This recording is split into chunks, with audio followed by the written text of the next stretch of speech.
Cool. Okay.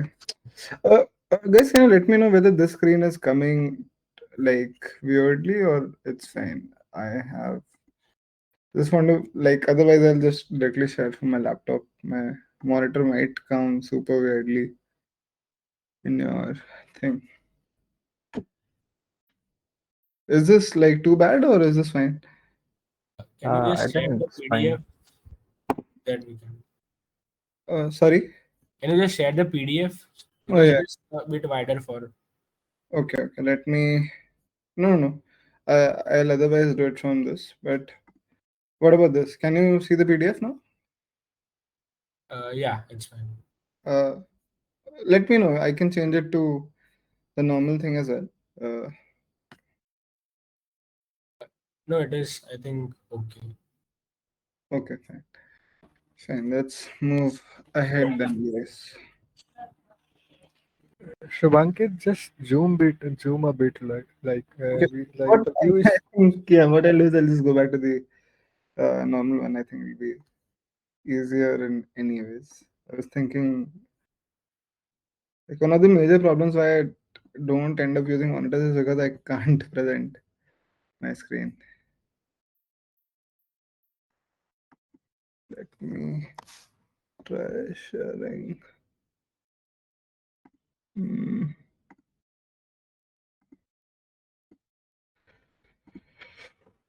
Yeah. Now can you guys see? Normal config. Yeah, now it's better. Uh, Yeah. at least for the screen. Earlier it was like very small. Cool. Fine. So do you guys remember the last chapter, by the way? And like, did you guys end up giving a read? Yeah. Cool. What else says that please end up making notes of things, right? You will forget things as you move ahead because it's a week, and I would actually, you should ideally have questions if you have gone through the chapter. So yeah, we can discuss them at the end. But yeah, right now we have a huge chapter to wrap up. So yeah, let's start. Let's start with data models and query languages. Again, this is very good. Uh, this diagram is a very good diagram. You guys can actually go through the book and understand what kind of databases are there. But again, it's more symbolic than functional. So I'll be leaving it for now. But let's start reading now. Data models are perhaps the most important part of developing software. Again, they have a profound effect not only on how the software is written, but also on how we think about the problem that we are solving. Right? Data models are not databases. Data models are basically uh, the abstraction layer which you can put above databases, right? Your data model can differ from a database. Your data model is what your application code actually ends up interacting with, right? So most applications are built by layering one data model on top of another. uh, for example, you might have a SQL data model inside, and then you might be using a reactive model on top of it. Again, SQL model is basic tables, reactive models. So let's say whenever there's a update to your SQL model, it'll be reflected to my reactive table, right? That's called reactive programming, basically. So yeah, as an application developer, you look at the real world and model it in terms of objects or data structures and APIs and manipulate those data structures. When you want to store these data structures, you express them in terms of a general purpose data model, such as JSON or XML documents, tables in a relational database or graph model. Right? Mongo, you store everything in JSON. S3, you end up storing in XML. Tables is just SQL. Graph model is what a lot of companies use as well. We can go into extreme detail of this, but think of it like another format to actually store data. The engineers who built your DB software decided on ways of representing the JSON XML relational graph data in terms of bytes in memory, on disk, or on a network. This representation may allow the data to be queried, searched, manipulated, and processed in various ways, right? If you have separate dictionaries, you can actually index because dictionaries are optimized for it. And that is what this line is trying to say. Then again, on yet lower levels, hardware engineers have figured out how to represent bytes in terms of electrical currents, pulses of light, magnetic fields, and more. I think this is very straightforward, but if you want to understand, one of the great examples of this is EEPROM, right? When the first electronically erasable read-only memory was made. So EEPROM was actually programmable read-only memory was made. So then it was a great revelation, right? Earlier you could not actually change things on your magnetic tapes, and now you can suddenly delete it with just a like pulse of current. So that is what it is trying to say. That you ended up. I think you guys would have known about the punch hole operating system, which Bill Gates worked on. Altair 800 they made, right? And what they basically did was every bit was represented as a punch hole, and let's say if light went through it, then it was a one, and if light did not go through it, it was a zero, right? So simple paper, simple punch holes on this paper, and that would actually represent a byte. Again, going into unnecessary detail, but yeah, uh, just so that I have some interest. In a complex application, there may be a lot of intermediary levels, such as APIs built upon APIs, but the basic idea is still the same. Each layer hides the complexity of the layers below it by providing a clean data model, right? Abstraction is the major thing. Why do we do abstraction? So that you end up making less human errors. And in the last chapter, we realized that human errors are the ones which actually end up making the most of systemic fails out there in the natural world. Again, these abstractions allow different groups of people, right? Like obviously, one abstraction will be good for the engineer, one will be good for the PM, one will be good for the network operator, all of those things. There are many different kinds of data models. Every data model embodies assumptions about how it is going to be used. Some kinds of usage are easy, some are not supported, some operations are fast, some perform badly. Again, a lot of generic stuff. I think we'll get into detail in just a few minutes. It can take a lot of effort to master this one data model, right? Think how many books are there on relation data modeling. Yeah. Like you guys are aware of 1NF, 2NF, 3NF, BCNF normalization forms of SQL. Yes. Yes. Yeah. Yeah. Cool. Fine. I think because the majority is there, so I will say just read about normalization just in case. One simple example of normalization is that uh, let's say if you have one, a very good example of this will be, let's say if you have multiple common columns across different tables, right? And instead of repeating the column itself, I will just, let's say, copy the foreign key ID because my column itself was more in size. That is one way that you normalize it. It's simple 1NF, 2NF. We can go into BCNF, but again, not the context here. In this chapter, we are looking at a range of general purpose data models for data storage and querying. In particular, we'll be comparing the relational data model, document model. Right, document model is your XML documents and all of those things. S3 is a very good example of it. Relational model is the SQL, GraphDB, we can go into it. But again, I would actually discuss this in extreme detail, in fact, in the very end. We will also look at various query languages and compare the use cases. In chapter 3, we'll discuss how storage engines work. That is how these data models are actually implemented. Right. Right now, we are just going to understand what all are separate data models. Then we can actually understand uh, how it actually is deployed on the hardware. Yeah, classic relational model versus document model. I think everybody knows a SQL, not defining it. Relations are tables, tuples are rows. Relation model has a was a theoretical proposal, and many people at the time doubted whether it could be implemented efficiently. Right? Again, because it seemed very naive in its sense, right? So the scalability was in question. However, by mid 1980s, RDBMSs and SQL had become the tools for most people. The dominance, which actually lasted for 25, 30 years, an eternity in computing history. The roots of RDBMS lie in business data processing, which was performed on mainframe computers. The use case appears mundane from today's perspective, right? Typically, transaction processing, which is OLTP, uh, and entering sales or banking transactions. Because the data is very structured, you tend to actually store it in a table, right? And it was actually used for batch processing as well, not real-time analytics, but batch processing. So once you have the data in the table, you can actually, let's say, do a lot of joins on this table, and you can provide analytics which cannot be, let's say, provided on databases which do not offer joins. uh, so yeah, that is the basic. of RDBMS. Other DBs at that time forced application developers to think a lot about the internal representation, right? So let's say if you guys are aware of Java, you have your ORMs very well defined.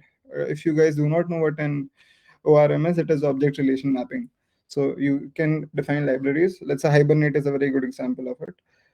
Hibernate is the one which you end up using in Java and SQL. So if you have, let's say, any database, right, and you actually want to map it to the request context, a lot of times, let's say our APIs have a lot of objects defined internally.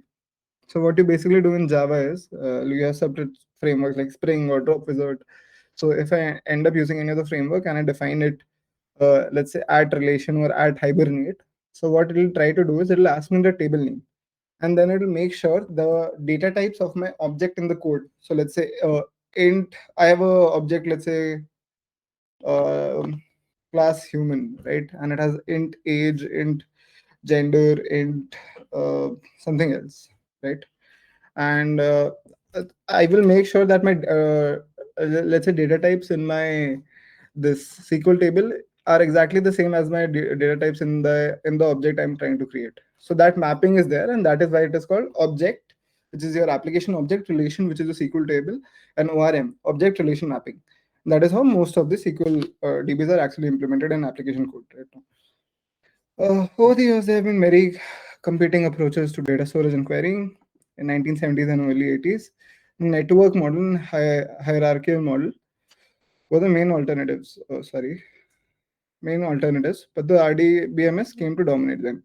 I can go into detail of these, but I feel it is not required because this book is already old, right? There's so many new things vector databases created that we actually need to go into the depth of newer ones, not older ones. Uh, Object DBs came, went. XML DBs appeared in early 2000s, and then uh, in the end, every competitor to RDBMS came, but it actually never lasted. And then computers became powerful, and they started using them for increasingly diverse purposes. And then they realized that okay, there are other things which you might end up using, but most of what you see today is still powered by RDBMS, be it YouTube, be it let's say any other trading softwares you have, right? Video platforms. What else? Give me an application. Give me an example of an application which you guys will be using. Yeah, whichever has a lot of text, as a user data for a dating app, right? All of those things will still be covered under RDBMS. Then comes NoSQL. 2010, Facebook is doing really well, and Twitter is going to come. But yeah, the NoSQL is actually unfortunate since it doesn't actually refer to any particular tech, right? It was originally intended as a catchy Twitter hashtag for a meetup at open source because open source guys are a bit obsessive, and then they started just using NoSQL hashtag everywhere, right? Again, nevertheless, the term stuck around and quickly spread throughout the web community, and now a number of interesting DB systems are associated with NoSQL hashtag, and it has been retroactively interpreted as not only SQL, right? Because it's like correction, because ideally NoSQL does not mean that you don't end up using SQL. Your bigger database might end up having a lot of properties similar as SQL, but again, it is still not only SQL, right? Are you guys aware of asset properties? Yeah. Can Uh, yes, atomicity, consistency, isolation. Uh, uh, I forgot. durability. Yeah. Yeah. So, okay, atomicity, I think everybody understands. If anybody does not, please say that to me right away, so that there's no confusion. Okay, fine. Consistency, everybody's fine. Yeah. Uh, what was the I one? I forgot. Isolation. Isolation. Isolation, right? I think a lot of you guys might not understand isolation. I keep on focusing on transaction isolation, but do you guys know what isolation is? The data should be have higher integrity. Like if we look at from some transaction data, So the data needs to be isolated. It should not be like leaked or something like that. Should not be. Actually, one transaction should not interfere with the working of other transactions. That is it. Parallelization of transaction. Okay. Then what is consistency?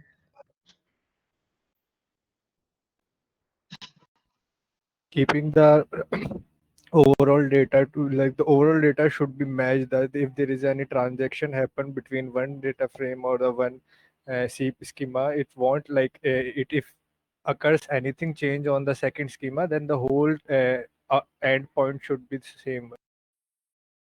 Yeah, but then you're saying if I have isolation, will I always have consistency? Consistency means if money has been debited from my account, then it should be credited to the one that I am sending. That I think the consistency is. No, ideally. So I always recommend this one article to everyone. I think I will go into it actually later, in fact. But can somebody just take a note of it? Phantom reads and transaction isolation level is something which I'll cover in the end, right? Do you guys know what non-repeatable reads are? Phantom reads, ghost reads, and all of these things? I'm assuming it is a no. So I will go through it. Also, guys, so whenever we talk about consistency and isolation, right, people tend to mix them a lot because they are confusing. Simple, that is why people tend to mix them. But I will say this: read about it on your own first. I will discuss about it in great detail, but yeah, just read about it on your own, as it is something which we will be coming across, and so that you know the difference between both of them. Fine. We are okay with NoSQL. A lot of usages are mentioned. Free opus. You do operations which are not supported by SQL, obviously. A need for greater scalability than RDBMS is actually the thing, right? Because you can easily achieve great scalability in NoSQL. And the setup to actually deploy another SQL is actually a lot more, right? And because SQL actually ends up getting a lot of joins, so maintaining consistency across, let's say, different servers is really tough, like really tough, right? If you have multiple databases deployed on multiple platforms, then how do you, and if you have joins across both of them, right, then how do you actually make sense of it? You might so you need to isolate or shard data in a way such that all related data is always going to be on one server, and that is a very tough problem to solve, right? So again, we are going to get into that as well, but again, the first two chapters are just a little bit overview, and then we'll get into the fun stuff. Again, if you are going to use a lot of simple things, you're called a polyglot. In terms of English, a polyglot is somebody who speaks a lot of languages, and that is why if you use RDBMS with a lot of non-RDBMS, it is called polyglot persistence. Okay, now comes object relation mismatch. Uh, I was talking about ORMs. This is exactly that. So most application development today is done in OOPS, like Java, which leads to a common criticism of the SQL data model, because you're going to anyways create an object of the kind of data you're going to store in your database. Right now with Python, things change, and that is why we don't end up actually looking forward towards ORM. But let's say if you're again going for C++, then you will again have to figure out how to do ORM, right? So if data is stored in relation tables, an awkward translation layer is required between the objects in the uh, application code and the DB models of tables, right? And this disconnect between models is called a impedance mismatch. No need to learn this word, pointless, right? ORM frameworks like Active Record and Hibernate reduce the amount of boilerplate code required for this translation layer, right? So if you have Hibernate, you just define the object and then you just define the table name above, so that you actually don't have to do anything there. For example, figure 2.1 illustrates how a resume could be expressed in a relational schema. The profile as a whole can be identified by a unique identifier like user ID. Fields like username and last name appear exactly once per user, so they can be modeled as columns on the users table. However, most people have had more than one job, and many people may have number of periods and all of those things. and there's a one-to-many relationship, right? This is important. So whenever you have one-to-many relationship in the same table, what will you do, right?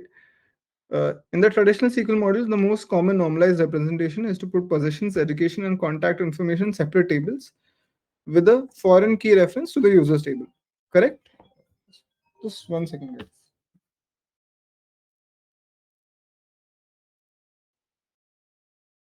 guys. Sorry. Yeah. In the traditional SQL model, again, you just put the common, if it is a one-to-many relationship, whatever things are one, you keep in separate tables. Whatever things are many, you just keep the many tables separate. And whatever things are many, you attach a foreign key of the things which are one, right? Basically, you will put the foreign key of the user ID. The foreign key of that table will be the primary key of the user table, which is the user ID. And then you can have multiple jobs associated with that user ID, but the table will be jobs table. So that is what it is trying to say. Pretty simple, I guess. Later versions of the SQL standard added support for structured data types and XML data. This allowed multi-valued data to be stored within a single row, right? Earlier you could not do that. Now you can do it. One simple way or hack could be that you just separate the data by semicolon, right? Or you just put a lot of blob in a text blob, and then you do pre-processing whenever you're trying to serve. That is one way in which you can just use SQL like XML data and then just end up providing it to the user. You can also store multiple values in a JSON thing, right? So in one SQL row, you have a JSON column which is jobs, right? And then that jobs actually has multiple values in a JSON dictionary. And the third option is to encode jobs, education, and contact info as JSON, store it on a text column in DB, and yeah, it is exactly that, right? Any questions till now?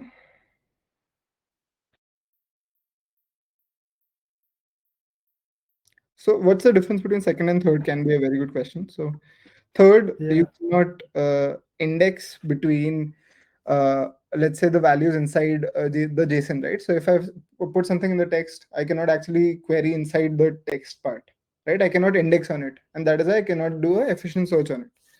But here what I'm doing is, if I can add XML data and it is a valid data type, right? Then I can actually index it, because this allowed multi-valued data to be stored within a single row with the support of querying and indexing inside those documents. So this is the difference between point 2 and point 3. Right? If your SQL did not actually support, let's say, XML or JSON as a default data type, then you would just do this thing, encoding. But if it supports it as a data type, then you basically index on it, and this is how you use it. Is that clear now? Yes. Yeah. Yeah. Yeah. Sorry, guys, I did not show you the resume of Bill Gates. But yeah, jobs, again, user ID is the foreign key here, right?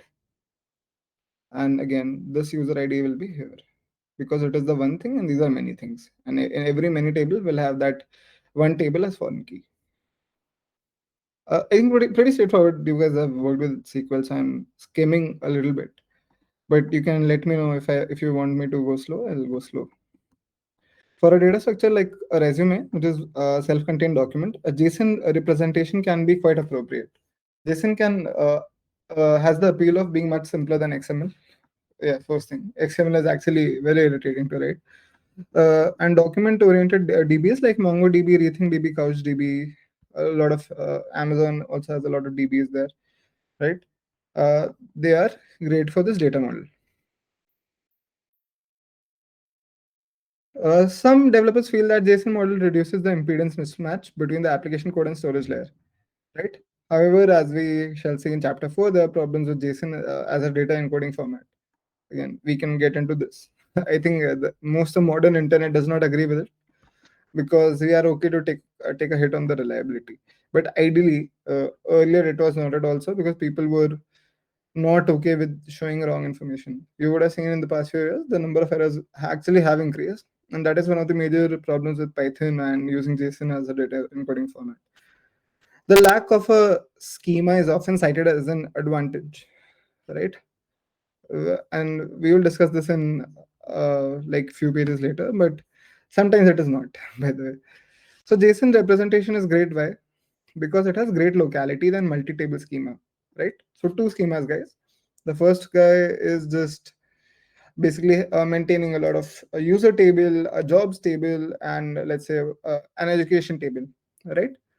And one thing can be just a JSON representation, and I just store it in a document format. Uh, because obviously JSON data will have better locality, right? At least one would think that, because I have all the relevant resume information in one place. But again, it depends on what kind of information you're trying to fetch. So if you want to fetch a profile in the relation example, you need to either perform multiple queries or perform a messy multi-way join between the users table and its subordinate tables. In JSON, you don't need to do that. You just need to fetch a resume of user and you'll get everything. Because again, it is great at managing one to many, if you see, right? This is the entire thing. And there is no backward call. If there is, then things get fun. But yeah, the one-to-many relationships from the user profile to the user positions and all of these things imply a tree structure.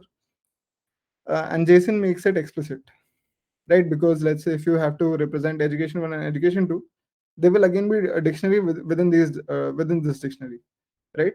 So nested dictionaries. But what happens when we have a many-to-one relationship or a many-to-many relationship? Again, same reaction, same example. Region ID and industry ID are given as IDs, not as plain text strings. Why? If the user interface has a free text field for entering the regions and industry ID, it makes sense to store them as plain text string. But there are advantages to have standardized list of geographic locations and letting users choose from a drop-down list or an autocompleter. Why do you use an autocompleter? Consistent style. You can easily, let's say, query. You can avoid ambiguity. One thing is, let's say, if you want to update location, right? Or let's say in UP, constantly the name of cities is always changing. So if you want to just update Allahabad to Prayagraj, you don't actually need to search for 15 different strings there. Uh, and again, localization support. Localization does means not localization in terms of location. Localization means it's a general term. It's a general term used in software engineering, and it means that to translate it into the language of the region in which you're serving, right? So let's say whenever somebody mentions localization support is left, it actually means that you need to translate your feature and provide what do you call it? Linguistic vernacular support. Sorry. So better search. Again, if you want to have run some analytics and you need to see select star where this is a greatest Seattle area, if the strings are same, then obviously you can do a better search. When you store an ID or a text string is a question of duplication. When you use an ID, the information that is meaningful to humans is stored in only one place, and everything that refers to it uses as an ID, and that is just stored at multiple places. But when you store the text directly, you're duplicating it, right? This is classic normalization. I think it is written also. Removing such duplication is a key idea behind normalization, right? The advantage of using an ID uh, is that because it has no meaning to humans, it never needs to change. The ID can remain same even if the information it identifies changes. Anything that is meaningful to humans may need to change sometime in the future.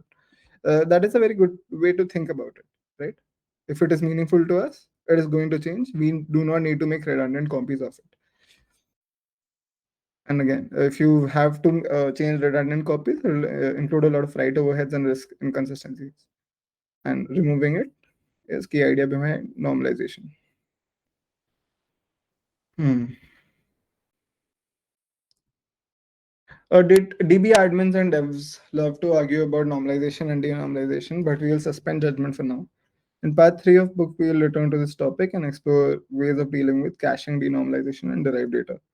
Unfortunately, normalizing this data requires many-to-one relationships, which don't fit nicely in the document model, right? As we saw. So if you have a bunch of many-to-one relationships, then it will not work. I will get into a good example for many-to-one, don't worry.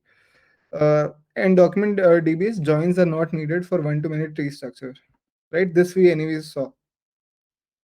in any sort of, let's say, resume table, everything can be actually as stored as separate document. But if you have many to one relationships, it becomes complicated. Like it is going to come in 2 seconds. If the DB itself does not support joins, you may have to emulate a join in application code by making multiple queries to the databases. In this case, the list of regions and industries are probably small and slow changing enough that the application can simply keep them in memory. But nevertheless, the work of making the join is shifted from DB to application code. Right? What does this paragraph mean? Can somebody explain this to me?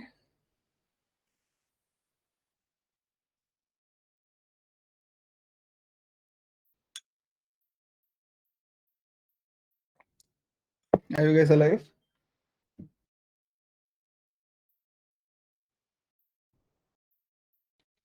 Yeah. Can somebody explain this paragraph to me? I can try. So yeah, so if we have a non-relational database, so we cannot join two tables in that database. Hmm. So what happens is that if we want to take some data from one table and some data from another table, then we cannot perform an inner join and an outer join or any of the joins that help us connect two tables. So we will have to perform separate query in one of the table and then separate query in another table.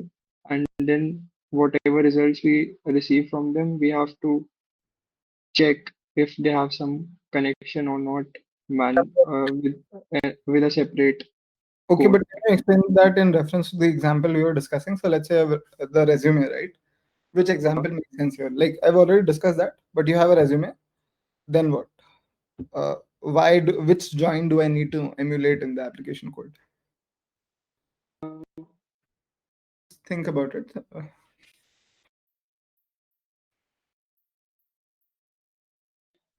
So for resume, like we had job ID for we had a job ID for each of the jobs, and then we were we had I think uh, so I think we were using the job IDs to connect to create a join between tables. I'm not 100% sure. Uh, so if we don't if we don't have a join an option to join those tables, then we have to create a separate query to get the jobs and then No, the role. that is not a many to one relationship, right? So right now here Yeah, we're discussing about many to one relationships. So when I talk about many to one relationships, can you tell me what is a many to one relationship here?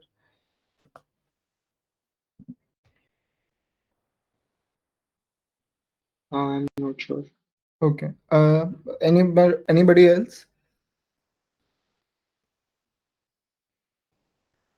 What is the many to one Maybe we are talking about here? ed education history can be one if it's Correct. possible. Like multiple candidates can have same educational or work history. Correct. Right. Region and location. Correct. Right. We've already discussed this. I'm just making sure that you guys are able to understand what I'm trying to say. Right. So, like you guys said, education, region, all of these things are great examples of many to one.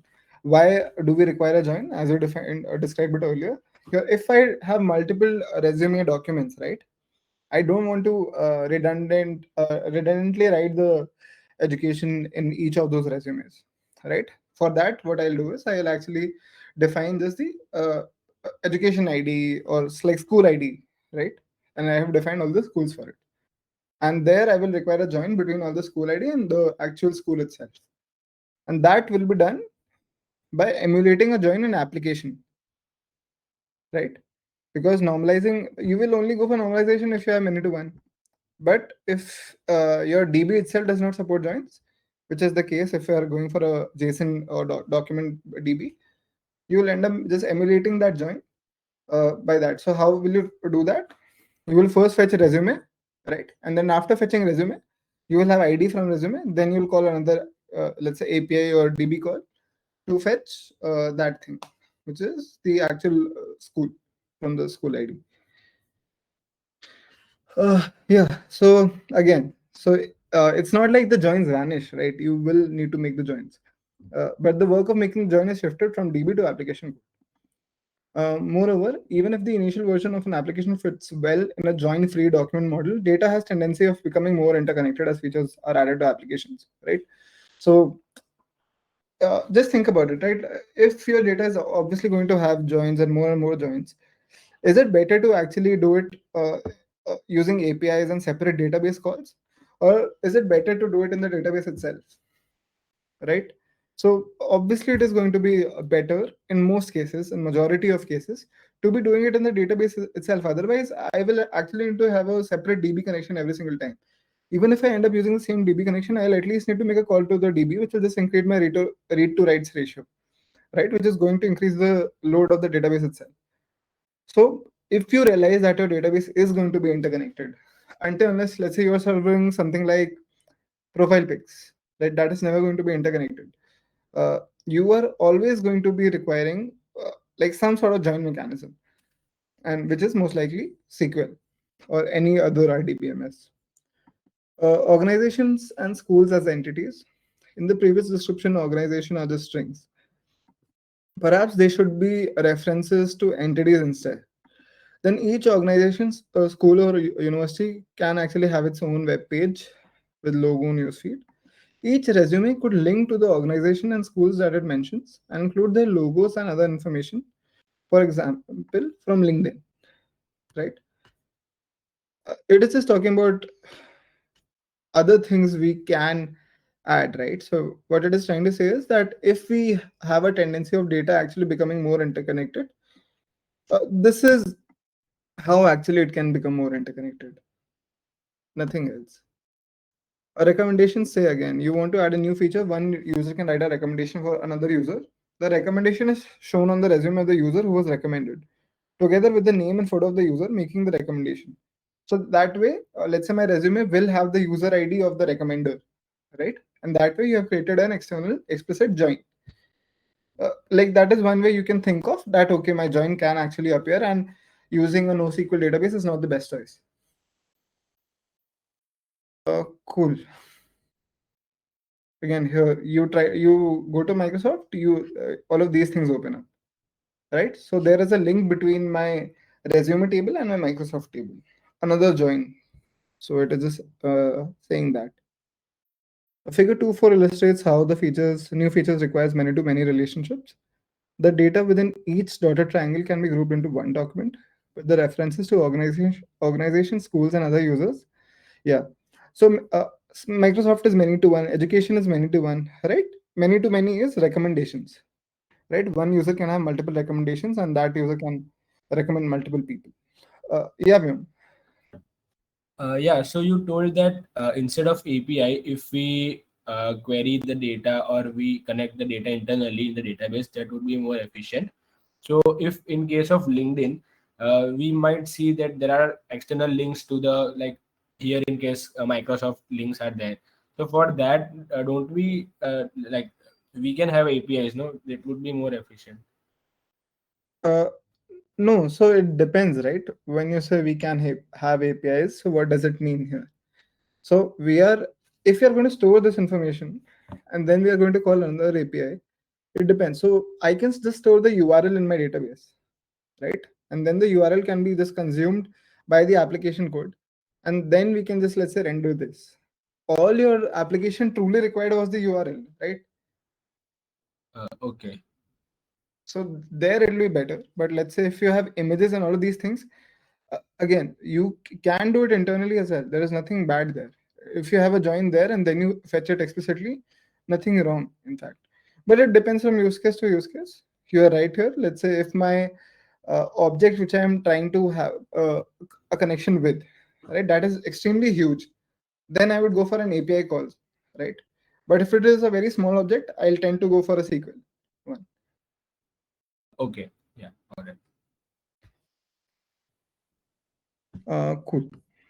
So here, I think, yeah, each dotted triangle. Yeah, this is one document. This is one document. Triangle, triangle, triangle. Is, I think I forgot what triangle was. Sorry, guys. The data vision each can be, but the references. Yeah, I think it is just representing separate things. So triangle is education. and all subclasses of that. So again, if you see, here are many to one relationships, right? Here is many to one. I'm just trying to look for many to many here if there is any. Yeah, sorry, this is here, right? So one user recommendation rec1 this, and similarly this guy can actually recommend this guy. So this recommendation is the many to many one. Is that fine? Yeah. Yeah. Are DBs repeating history? Let me check the length of this chapter. I think it'll be 60, 70 pages at least.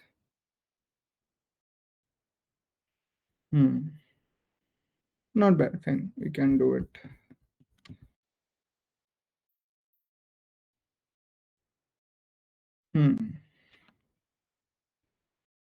Are DBs repeating history? While many-to-many relationships and joins are routinely used in RDBMS, document DBs and NoSQL reopen the debate on how to best represent such relationships in a DB. The debate is much older than NoSQL. In fact, it goes back to a very old time. IBM had IMS, which was actually used for stock keeping in the Apollo space program. And by the way, stock keeping does not mean stock trading. It's like inventory management, right? So information management system was built by them, and it was actually released in 1968, and it is still in use and maintained today on IBM mainframes. The design of IMS was actually fairly simple, hierarchical model where you have similar entities as JSON models, right? And it represents all data as a tree of records with the nested records, much like the JSON structure of Figure 2.2. Like document DBs, IMS worked well for one-to-many relationships, but it made many-to-many relationships very difficult, and it did not support joins. And developers had to decide whether to duplicate or to manually resolve one references from another. So yeah, it is basically repeating history is what these guys are trying to say.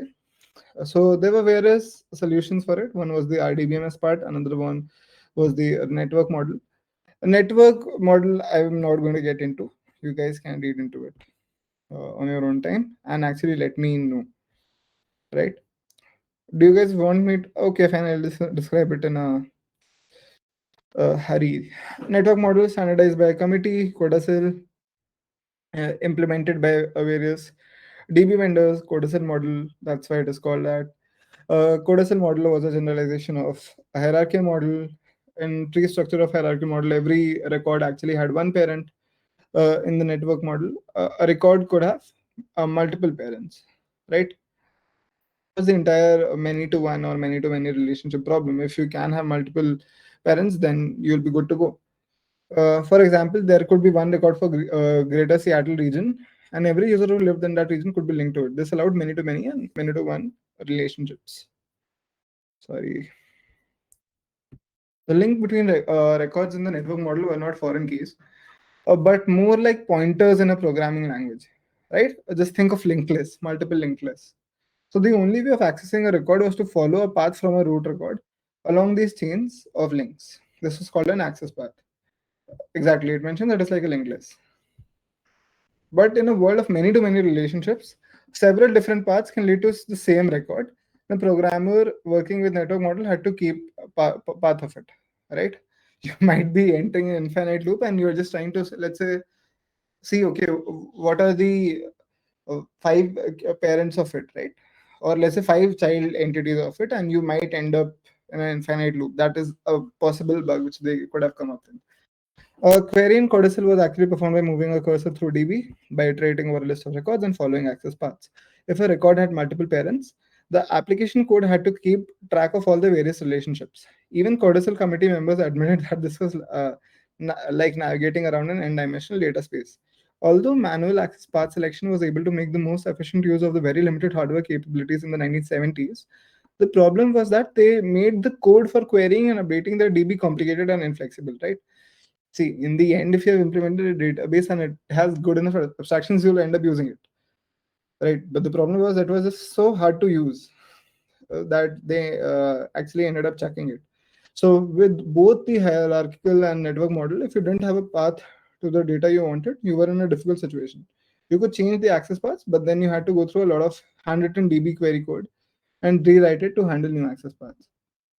Uh, like I have gone through it in a bit fast fashion. Like if you guys want me to go into detail, let me know right now.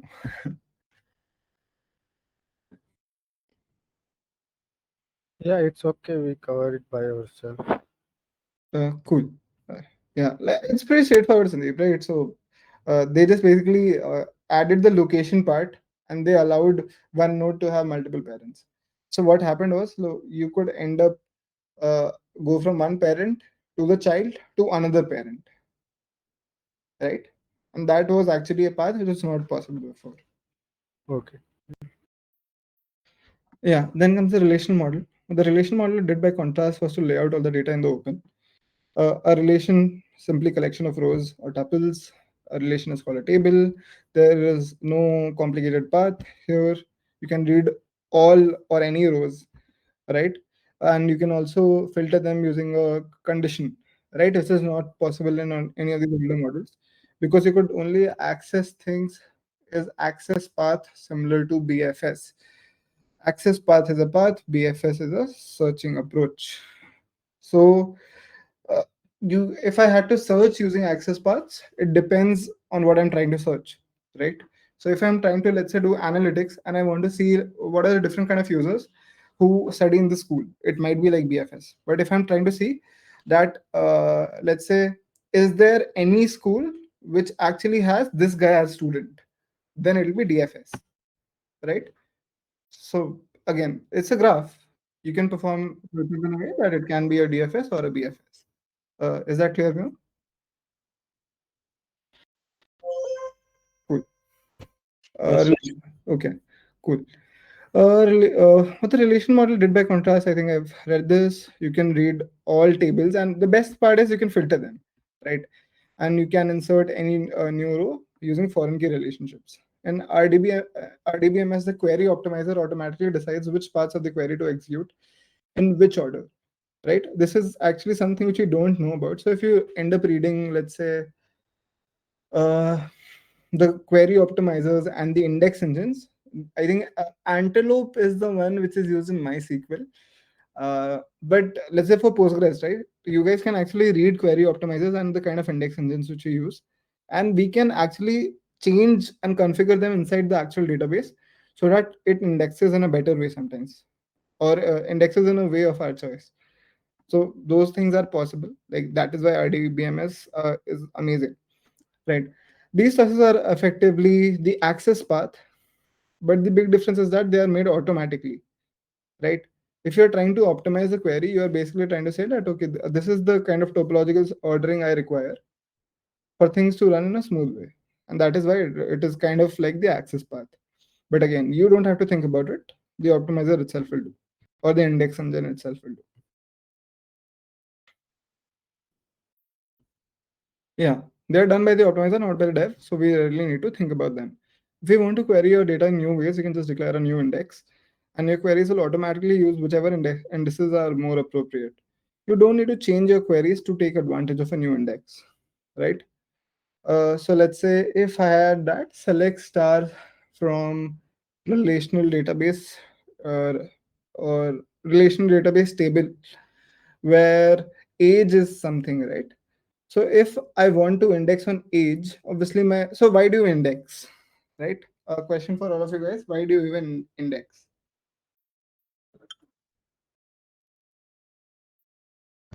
For faster and easier access, right? Correct. To optimize your search, right?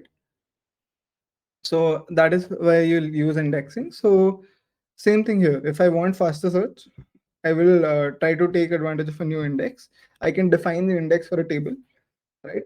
Obviously, if you have indexed your database onto everything, you will end up storing a lot of those indices on premises and on the server itself, which is not space efficient, right? If I end up indexing on everything, and it is going to blow up, and even your main database might crash. But again, query optimizers for our DBMS are complicated beasts, and they have consumed many years of research and development. But a key insight of the relation model was this: you only need to build a query optimizer once, and then all the applications that use the DB can benefit from it. If you don't have a query optimizer, it's easier to hand code the access paths for a particular query than to write a general purpose optimizer, right? Because writing it is actually very tough. But again, the better solution of this event in the long run. And now comes comparison to document DB. So document DB is reverted back to the hierarchical model in one aspect: storing nested records. Right, one-to-many relationships are still stored in document databases. However, when it comes to representing many-to-one and many-to-many, they are not fundamentally different with relation databases. In both, they have a unique identifier, a foreign key, and a document reference. Right. So foreign key is for the SQL models, and document reference is what you call it in MongoDB or let's say other NoSQL models. Uh, yeah, to date, document DBs have not followed the path of Codicil, and we are happy for it. Fine. Yeah, a relation versus a document DBs today. There are many differences to consider when comparing relational databases to document databases, including their fault tolerance properties and handling of concurrency. In this chapter, we'll concentrate only on the differences in the data model, right? And then we can go for fault tolerance and all of those things and concurrency management. But yeah, this is just in terms of the kind of data which you want to store. The main arguments in favor of document data are schema flexibility, right? Better performance due to locality. Like I was mentioning, right? You will tend to have all of your data which you need in most cases into, let's say, one document, right? And that for some applications, it is closer to data structures used by application. Why? Because let's say in Python, uh, a JSON file is easily consumed by all of the other data structures internally. But the relation model counters by providing better support for joins, many-to-many relationships, and many-to-one relationships. Cool. If the data in an application has a document-like structure, then it's probably better, like a tree of one-to-many relationships, where typically the entire tree is loaded at once. Then it is probably better for us to use a document model. The relational technique of shredding, right, which is splitting a document into multiple tables, like position allocation, can lead to cumbersome schemas and unnecessary complicated application code. Like, is this line clear?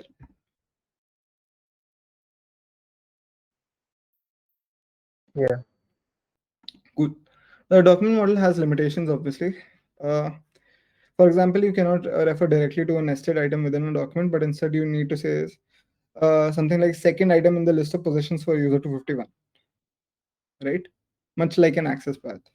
You cannot actually just fetch directly the second item there. However, as long as documents are not too deeply nested, that's not a problem, right? So the length of the tree actually determines whether you should ideally go for this one or not. If there's a huge length of tree and you realize that you end up accessing the data which is at the bottom of the tree, the leaves basically, way too much. If you try accessing them way too much, you should not ideally go for this, because for you to access these leaves, you will always have to go through this huge path, right? And that is when you do not use a document database. Yeah, the poor support for joins in document DBs may or may not be a problem depending on the application. For example, many-to-many relationships may never be needed in an analytics application that uses a document DB to record which events occurred at which time. Can somebody explain this to me?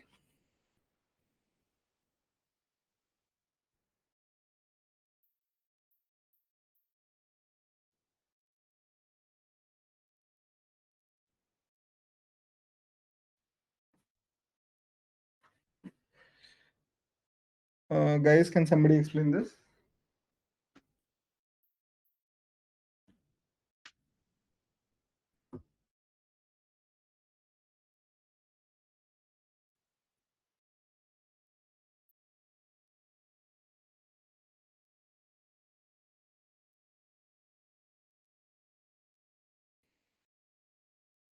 Guys, are you there? Yeah. Yeah. Can somebody? No, actually, I was not able to understand it properly, so that's why. Cool, cool. Okay, who was able to understand this?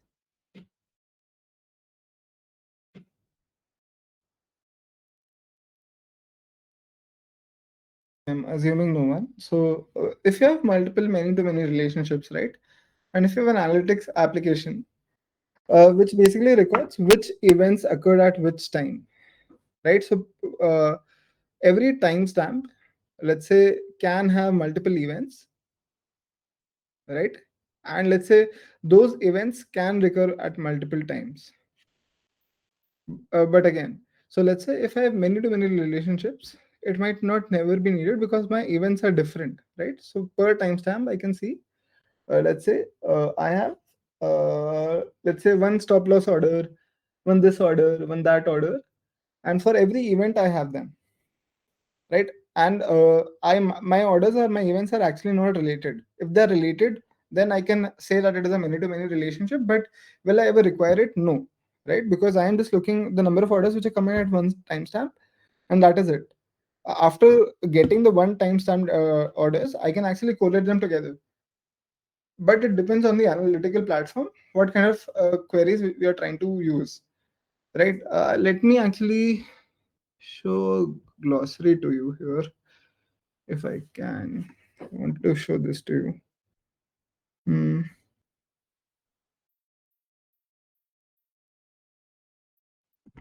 To record which. Yeah. However, if your application does use many-to-many relationships, the document model becomes less appealing. It's possible to reduce the need for joins by denormalizing, but then the application code needs to do additional work by uh, making the data consistent, right? Basically, let's say if you have multiple places where the things are, so denormalization means making the data duplicate, right? Then your application code needs to make sure that every single time you're updating the data, it should be updated at every single place. And then you call, let's say, 10 different APIs as well. So joins can be emulated in application code by making multiple requests to database. This is what I mean when I say multiple APIs. But that also moves the complexity into the application and is usually slower than a join performed by specialized code inside the database. So this is what I was trying to say, everyone. Right? That is all. Your application join is always going to be slower than a join performed by specialized code inside the database. Usually, like obviously, because in terms of latency, it is always going to be more for the API and less for the model itself, the DB model itself. Yeah, I will actually give a better example to you. Let me just think about it. In fact, sadly, I have not remembered anything. But let me think of a better example than this. Let's say I have an analytics application.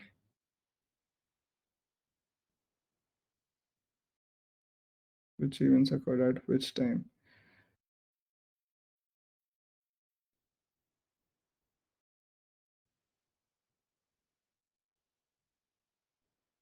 Hmm. Let me think.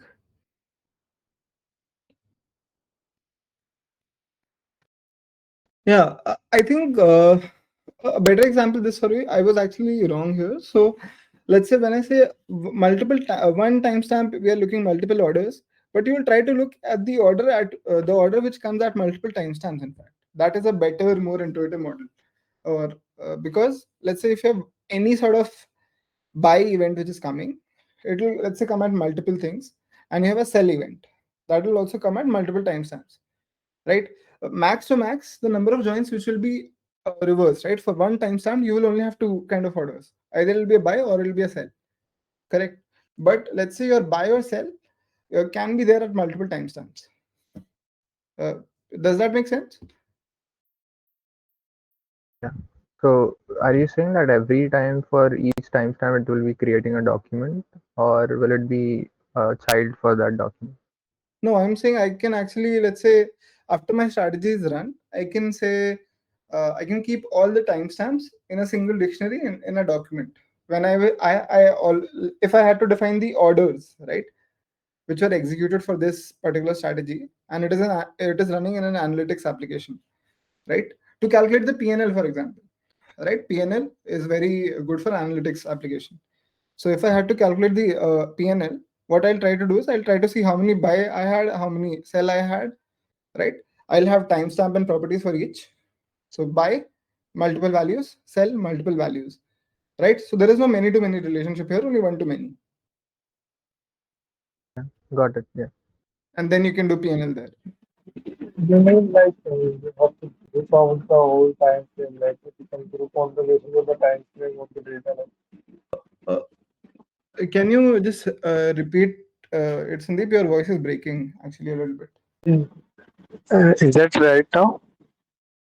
Yeah, great. Yeah. Yeah. So basically, I was asking like, is that grouping out the same time frame data and collecting in a different manner so that we can access the similar data at the one go? Yeah, basically, what I am trying to say here is different. So let's say if you have an end of day analytics engine, right? Then and you had to calculate the PNL, and I had a document model for every strategy. Inside strategy, I had a table called orders. Inside orders, I had two kind of orders: buy and sell. And buy, I had all buy orders with timestamp and let's say the number of stocks or shares you were buying, right? And sell for number of things you were selling, right? And what I had to do is I wanted to calculate my PNL throughout the entire strategy. So my analytics engine will be great here because all relationships are one to many here. All right. Yeah. Got it. Cool. Fine. Now we'll go to schema flexibility. Did I miss something?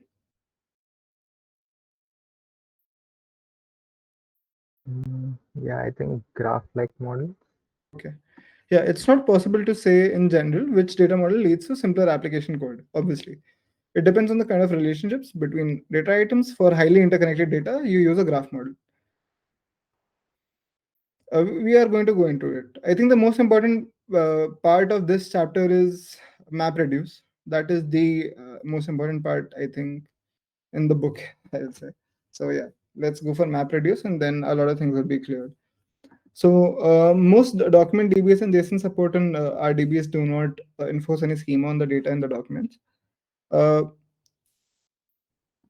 so like, are you able to understand this?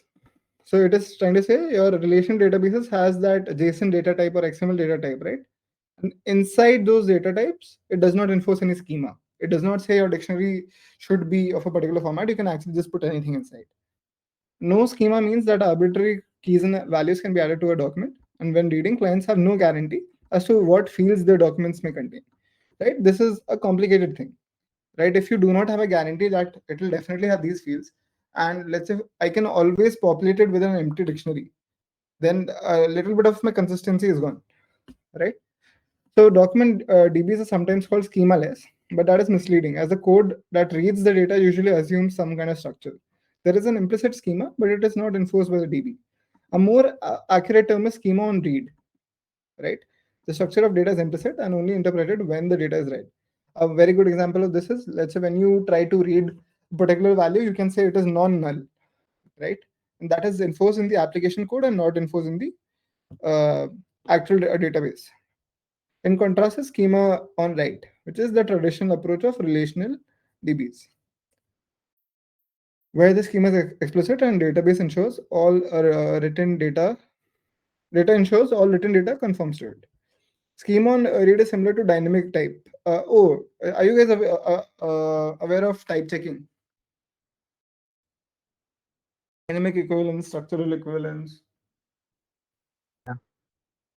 I think Python also has dynamic type checking. So Correct, right? So basically, for people who do not know, if you define the data type of that thing before, so you might not need to compile it, right? Because it will be on runtime that you will actually know what is the data type of it, and then you can actually apply a lot of compilation rules, and that's why Python is interpreted, not compiled. So again, so if you have something called a similar thing, for static, it is compile time type checking, and for dynamic, it is runtime type checking, right? So Python and MATLAB are dynamic, C++, Java are static. Right? I mean, Java is a bit of hybrid, but I'm not going to get into principles of programming languages. That is a whole topic in itself. But if you guys ever want to understand how it is done in the backend, you can read about equivalence tables, right? Structural equivalence, dynamic equivalence. You define a table for it, and then you try to create a matrix, and then you try to see, okay, whether dynamic equivalence is being followed by the interpreter or not. Or there are techniques like JIT, which is just in time interpreter, which you can use, which basically gives you compile time, just in time compiler, sorry. So which will basically give you the robustness of a compiler, but the speed of an interpreter. So that is also there. Again, I will not go into that. There is something called LLVM, which you guys can read for JIT compiling. That is how compilers are written. The difference between approaches is particularly noticeable in situations where an application wants to change the format of its data. For example, say you are currently storing each user's full name in one field, and you instead want to store the first name and last name separately. In a document DB, you would just start writing new documents with new fields and have code in the application that handles the case when old documents are read, like this, right? If user and user.name and user dot and not user dot first name, then you basically split it like this, and you will not have to backfill or let's say back update the data. In a static type DB, how it will be done? You'll say set first. You'll set the column explicitly, right, for Postgres, and then you'll alter the table. So basically, schema changes have a bad reputation of being slow and requiring downtime. That is why you sometimes don't tend to prefer to do it like this. This reputation is not entirely deserved. Most relation DBs execute the alter table statement in a few milliseconds, in fact. MySQL is a notable exception. It copies the. Yeah, I've actually worked with MySQL, and it is a damn irritating database, because if you have a highly reliable system or a highly available system, you won't be able to work with MySQL with these. Because so whenever you try to do a copy or an alter table command, it will copy the entire table, right? Which can mean minutes or even hours of downtime when altering a large table. Although various tools exist to work around this limitation. Even with the tools, it is actually not good. Sometimes the database is so big that it will take a lot of hours because of certain commands and how they are implemented in, let's say, something like MySQL or Postgres. So you also need to consider things like what kind of commands take how much time. And let's say we are a stock broking platform, right? So Postgres is better than MySQL for us. Why? Because of this reason. Like one of this reason, like there's a huge plethora of things we can uh, dive deep into. Running the update command on a large table is likely to slow on any DB, since every row needs to be rewritten. But that is not acceptable. The application can leave first name set to its default of null and fill it in at read time, like it would with a document DB, right? Pretty straightforward, I'll say. Every single time you're reading that, it'll update, right? So what this guy is trying to say is that, let's say you try to fetch the first name, right? You realize that first name is actually null, and then you realize in the application code that whenever I see that, okay, first name is null, I will update that entry in the DB by making a persist call for the database, right? That way, let's say over a period of year or two, your entire database will get updated eventually, but it is a slow task, right? So do not recommend. But again, all you need from every user is just one call, right? And after the second refresh, it will be automatically persisted. But what might occur is that, let's say if you have a lot of concurrent users, and let's say if you have a lot of daily active users, let's say like Twitter, then it might be a huge load on database together, right? Because you're adding all the users, and all the users might end up making that call in that 1 hour time frame. So that can be a tough thing to do. But again, it depends on your access pattern. The schema on read approach is advantageous if the items in the collection don't at all have the same structure for some reason. Don't all have the same structure for some reason, right? Basically, if your data is not structured enough, it is actually better to have a schema on read approach. For example, there are many different types of objects, and it is not practical to put each type of object in its own table, right? That is something which you tend to do because uh, everybody is used to object-oriented programming, right? The moment you see an object, you tend to put it in a database or a table, basically. But that is not what you should ideally do all the time. Yeah, the structure of the data is determined by external systems over which you have no control and which may change at any time. Like this is also when you will end up using a schema on read database because it can be changed by external systems. Let me think of a better example. A better example can be where SEBI tries to, not SEBI. Um, I'm thinking, okay, I will go ahead with SEBI. There are better examples than this, but yeah, SEBI tends to, let's say, change things at least once every month, right? If you would see the post by Nitin Kamath, he constantly says that SEBI has changed this, SEBI has changed that, and they always need to be ever changing in terms of the kind of structures they are trying to present. So, or it can be something like uh, the government in 2019 they came up with removing Aadhars, right? Aadhar masking was actually a thing where no private company was allowed to store the Aadhar numbers without masking the first 12 digits of the 16-digit Aadhar number. So, and for that, they actually had to, let's say, remove all the Aadhars from all of their, let's say, redundant joins. So, if we have systems like, let's say, a relational database, it'll be very tough for us to delete things because it might end up having multiple joins, right? Let's think about the government server. Your DL is linked to your Aadhaar, everything's linked to your Aadhaar. If one day the government says that, okay, uh, Aadhaar is not valid, right? You just need to delete Aadhaar ASAP. Then if they would have implemented a relation database internally, it would be hurting them a lot. So again, like those are the kind of things, very arbitrary examples, but yeah, uh, they still make sense a little bit, in my opinion. Uh, Fine. In situations like these, the schema may hurt more than it helps, and schemaless documents can be a much more natural data model. But in use cases where all records are expected to have same structure, things like orders and trades, their schemas are useful mechanism for documenting and enforcing that structure. Data locality for queries. A document is usually stored as a single continuous string, right? Uh, if your application often needs to access the entire document, for example, to render it on a web page, there is a performance advantage to the storage locality. If the data is spread across multiple tables, multiple index lookups are required to retrieve them all, which may require more disk seeks and takes more time. Disk seeks are how your hard disks work. I will let you guys read about it on your own time. These are computer science fundamentals. The local advantage only applies if you need large parts of the document at the same time. The locality advantage, right?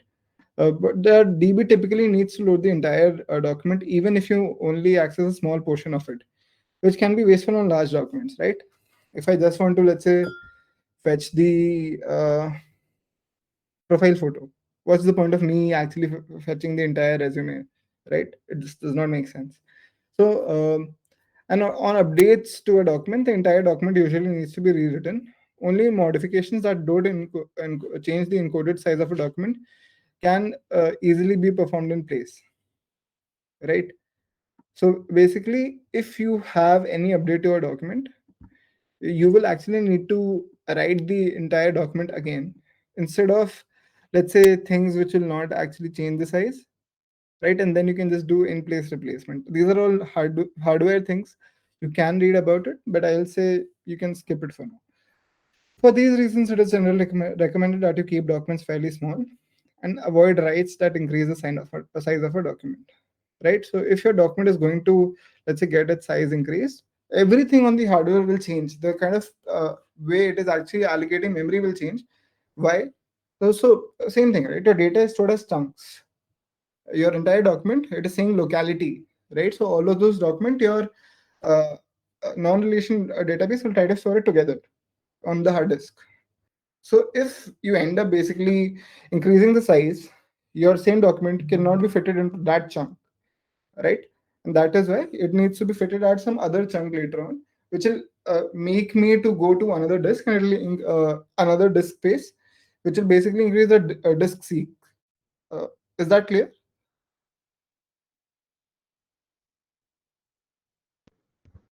Yeah, can you repeat once? Okay, so what I'm trying to say is, so if you're rewriting a document, right, guys? So first of all, let's think about MongoDB or any NoSQL database. We are rewriting the document and the size increases. what is the one property of NoSQL databases? That there is a locality, right? There is a storage locality. This line. What it basically means is that on hard disk, all of those things will be together. So if they're together on hard disk, it is obviously going to be stored in a chunk, right? Let's say one of my resume is 10 bytes, and I have the resume of student one, resume of student two, resume of student three, right? So if the resume of student two, which is 10 MB, is now changed to 11 MB, and my resume of student one was stored from 0 to 255 address, my resume of student two was from 256 to some other address, 512 address, and the last year was 512 to 1024 address, right? So now because my size has changed, so I cannot store this guy into this. My size has just doubled, for example, right? So I cannot store this guy into the same chunk because my hard disk will try to keep things together, right? It is why do I actually tend to keep the uh, let's say objects stored together, so that I have memory optimization. I cannot just store data in hard disk randomly into separate addresses, because then I will never have a huge contiguous location which is free, right? So you tend to store data Yeah. sequentially in any database. So if as soon as the size of the document increases, you cannot store it in the same chunk which was used, and then I need to again place it to the back, right? And then I might need to either shift the documents, or I need to wait until some other smaller document actually gets there, right? And in rewriting the entire thing, basically what it is saying is that you are recopying it, right? Rewritten. And that is what this rewritten means. You're rewriting it on the hard disk or the cluster disk. Got it. Yeah. Uh, is it clear to all of others as well? Like, or was I too confusing?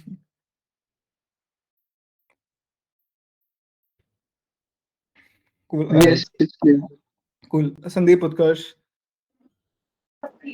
Yeah, it's a bit complex, so I will go through by myself. It will be much clear for me. But yeah, I got some idea about it, so it's okay.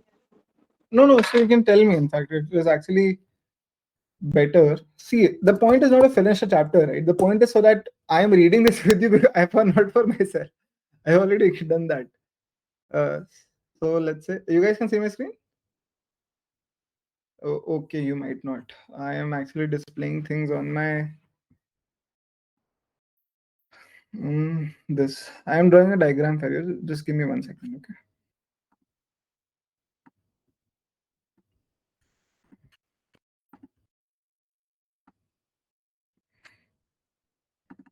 Zero,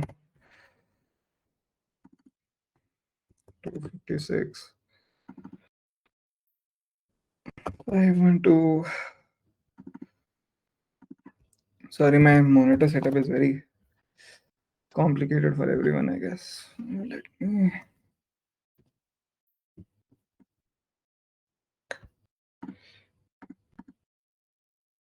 Hmm.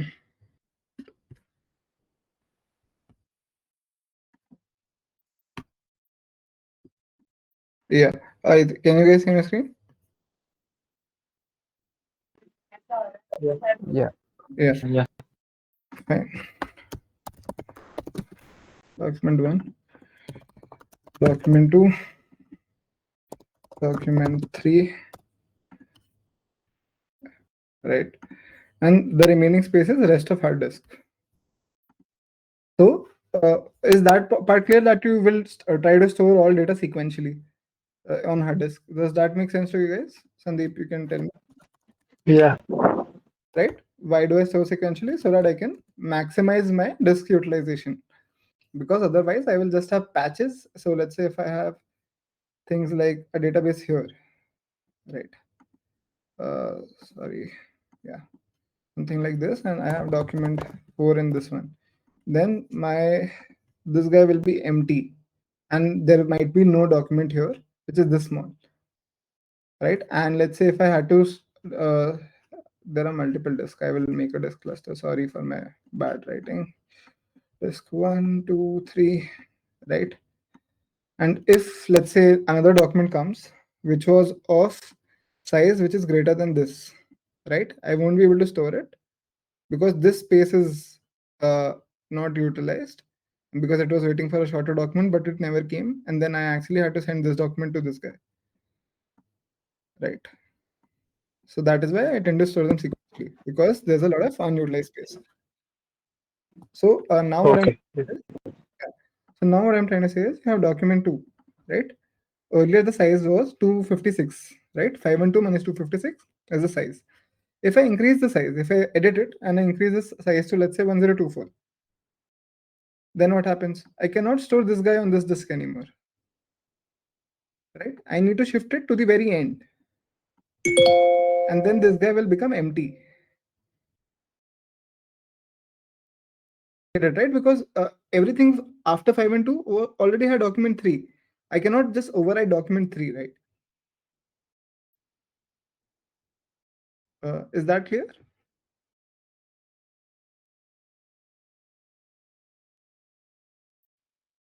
Sandeep, are you there? Yeah, like yeah, I got something. I'm not like I'm confused with something. So yeah, it's okay. Like yeah, I will go through with the documentation once again, and it will be much better for me to have it. But tell me, right? What's the doubt? I might be able to explain it. That's what I'm trying to say. So, what part were you not able to understand? Like why we are taking the second like element only, like why not third and more? Because I'm saying I just chose any document randomly, you know, and I was just trying to update it, Okay, okay. right? Because I was just trying to access any document, and if I update it, so obviously, and I do not have any additional space, right? I cannot just update it here because my bytes from 256 to 512 are only assigned to this, and after that it is document 3. See, the only way I can store this new document is by shifting it to a place which actually has space. Okay, got it. Yeah. Fine, let me go back to the book, right? And that is why you don't actually end up making modifications that change the encoded size, right? Yeah, it is generally recommended that you keep the documents fairly small and avoid writes that increase the size of a document. You can obviously reduce the size. There are actually there's a catch to it. You cannot just ideally reduce the size, because if you have a disk utilization algorithm running, and if you end up reducing the size to half, then it'll again try to rewrite a document in a place where it is in a much better fit, right? So again, a lot of hard disk things, and to be really honest, is common sense, right? If you just think about it, obviously it makes sense for you to just optimize it into a space where it is better fit, so that disk utilization is at its maximum. Uh, like when I say disk utilization, I do not mean the actual utilized disk, right? That will be the maximum when you are the most suboptimal. When you're optimal, when I say that the free disk space is the maximum, that is actually the better way to say it. So it's worth pointing out that the idea of grouping related data together for locality is not limited to the document model. For example, Google's Spanner DB offers the same locality properties in a relational database model by allowing the schema to declare the table's rows uh, should be interleaved within a parent table. Are you able to get this part? Yeah, kind of. Yeah, it's the same thing, right? They're just kind of storing it in the same thing. Oracle allows the same using a feature called multi-table index cluster tables. Mouthful. But yeah, the column family concept is a big data in the big table data model using Cassandra and HBase have a similar purpose of managing locality. I'm pretty sure you guys would be aware of Hadoop, right? Hadoop is the main guy which you end up using for big data. HBase is on that. HBase is the database you end up using for Hadoop. You guys can read about Hadoop later on. It'll come up in the Yeah. book. So most relational DBs actually have supported XML since the mid 2000s. Other than MySQL, again, I have a hatred towards MySQL anyways.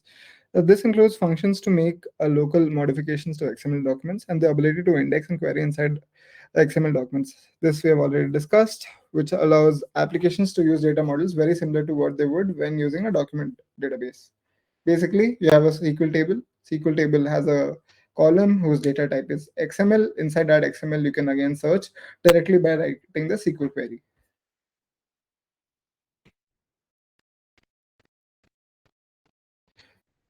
Again, a lot of these versions have a similar support for JSON. Given the popularity of JSON for web APIs, it's likely that all other relational DBs will follow in the footsteps. On the document data side, there's something called a rethink DB and some MongoDB drivers, which automatically resolve database references, right?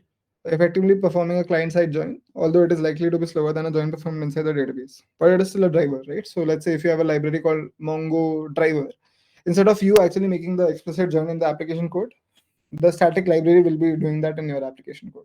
It is obviously going to be slower than the database join itself. It seems that our relational and document database are actually becoming more and more similar over time. That's a good thing. Data models complement each other. If a database is able to handle document-like data and also perform relational queries on it, then you can use a combination of features which fits your needs in a very good way, right? Because everything can be used in a hybrid approach. Query languages for data. Okay, yeah. This is a very good part.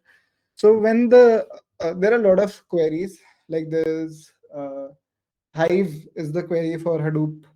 SQL is the query language for relational databases, and again there are other languages as well.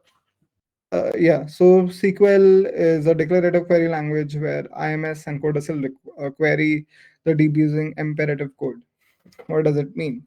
So imperative code, do you guys know what imperative programming is?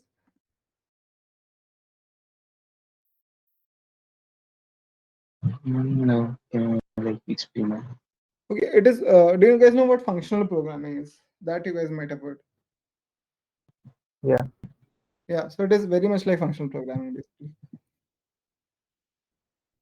So as you can see, you just define a function here, your variable. Then you say that, okay, if this is equal to this, then sharks dot push animals there. Otherwise return sharks. It is basically how you would write any normal language code, a function, basically. Yeah. Right, in relational algebra, you would instead write sharks equals sigma family sharks animals, right? So instead of actually pushing like the latest animal family to sharks, I can just directly assign it to the relational algebra model. This might be a little tough for you guys to understand, right? And this actually requires a bit of math behind it. So we can skip this one now, and we will come back to the mathematical thing once we start going through the ML book as well.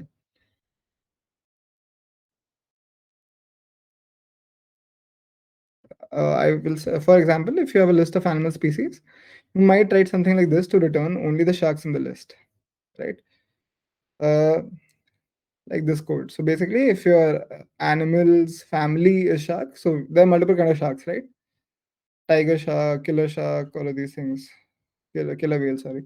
But a lot of kind of sharks exist, and that is why if I had to fetch that, I will only do it through imperative programming. In linear algebra, what I can simply do is, because the indices are very well defined, and I have operators, right? So sigma family equals sharks is my search, I think, select operator. Yeah. And then I can just apply it to a table, right? If you guys would have seen how alphas are written, I think WorldQuant has that alpha platform thing now. So there, they are written using relational algebra only. If you look at it, right? Because there's an operator Yeah. which you apply on a relation. Fine. What's the time right now, guys? Can somebody tell me? It's 11:47. Cool. I actually spoke a lot, and I'm not tired. Great. When SQL was defined, it followed the structure of the relational algebra fairly closely, right? So select star from animals where family equals sharks. An imperative language tells the computer to perform certain operations in a certain order. So MATLAB is a very good example of it. I keep talking of MATLAB because MATLAB was kind of the precursor to Python, right? Python and R. So Python, MATLAB, R, Python, that is the sequence. So that is why this is how any sort of imperative language works, where you just tell it, okay, you need to execute this sequence, and that is what you'll write. In a declarative query language like SQL or relational algebra, you just specify the pattern of the data you want, where the conditions are are actually met and how you want the data to be transformed. So sorted, grouped, and aggregated, but not how to achieve that goal, right? So let's you in simple terms, you can say that imperative one is bad and relational is good because relational is easy to write. Because it is up to the DB's query optimizer to decide which things to index on, which joins to make, right? In imperative, there was no optimization of sort. And that is why like a declarative query language is attractive, more concise, easier to work, and more importantly, hides implementation details of DB engine, where which makes it possible for the DB system to introduce performance improvements without requiring any changes to queries, right? So if you guys are writing a database, make sure that the language is always a declarative one. Because let's say if you were trying to sell a database, right, and if you had to change the queries along the database, then it would be a very bad software piece of software because the clients will not actually like it. They have to change everything on their end. For example, an imperative code showed at the beginning the list of animals appear in a particular order. If the database wants to reclaim unused disk space behind the scenes, it might need to move records around, changing the order in which the animals appear. Can the database do that safely without breaking queries? Probably not. Right? Is this piece of code clear to you guys?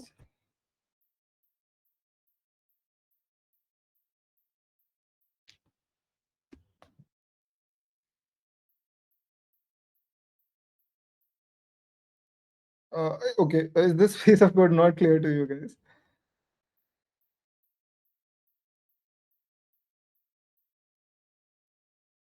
The sharp one, right? Yeah, yeah, just this paragraph. Yeah, it's Okay, can you explain this to me then?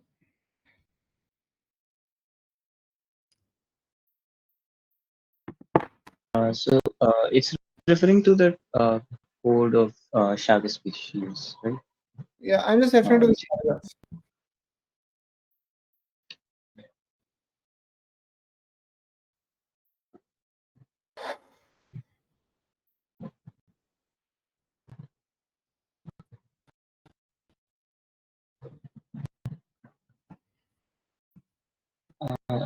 okay. So like it's basically talking about you know, if we have to like change the sequence, Mm-hmm. maybe let's say for the shark species or the animal species, that like the records that we have in the database, or let's say the entries. So like we need to change them. So, not able to like explain it. No, I think it's not talking about sequence, right? So just read this line. For example, in imperative code shown at the beginning of the section, the list of animal appears in a particular order. This line is clear, right? Yeah. Because there's a for loop, and for loop works sequentially. If the database wants to reclaim unused disk space behind the scenes, it might need to move records around, right? So let's look at the code again. So, and then it might not be sequence. So let's say you have defined an array, right? And that array, the array elements actual address is going to get changed, right? Okay, do you guys remember the definition of an array? Yeah, it stores items in contiguous memory location. Exactly, right? So we don't tend to think about it, but it is exactly that. So it is a contiguous memory location, what an array is. So if the same thing which I was trying to tell you about, right? If the database realizes that, okay, I can actually ship this guy to a better place, it might end up doing that. Why? Because the database will always try to reclaim unused disk space because it is better for the database to make way. So let's say I have actually configured in my database settings, always reclaim unused disk space to true, right? And because that is true, and I was just going through it sequentially, in the middle of the for loop, what happens is my next element is gone, or my next element is now the first element because things were swapped. So all of those things can actually happen in the background. So then the database will not be able to do this safely without breaking queries. in an imperative query language. Was that a bit clear to you guys? Yeah. Others? Yes. Yeah. Cool. The SQL example doesn't guarantee any particular ordering, and so it does not mind if the order changes, right? Because there's no for loop there, simple. And there's no array which it is actually showing, and then we are actually going through it. So that is why the SQL is not going to fail.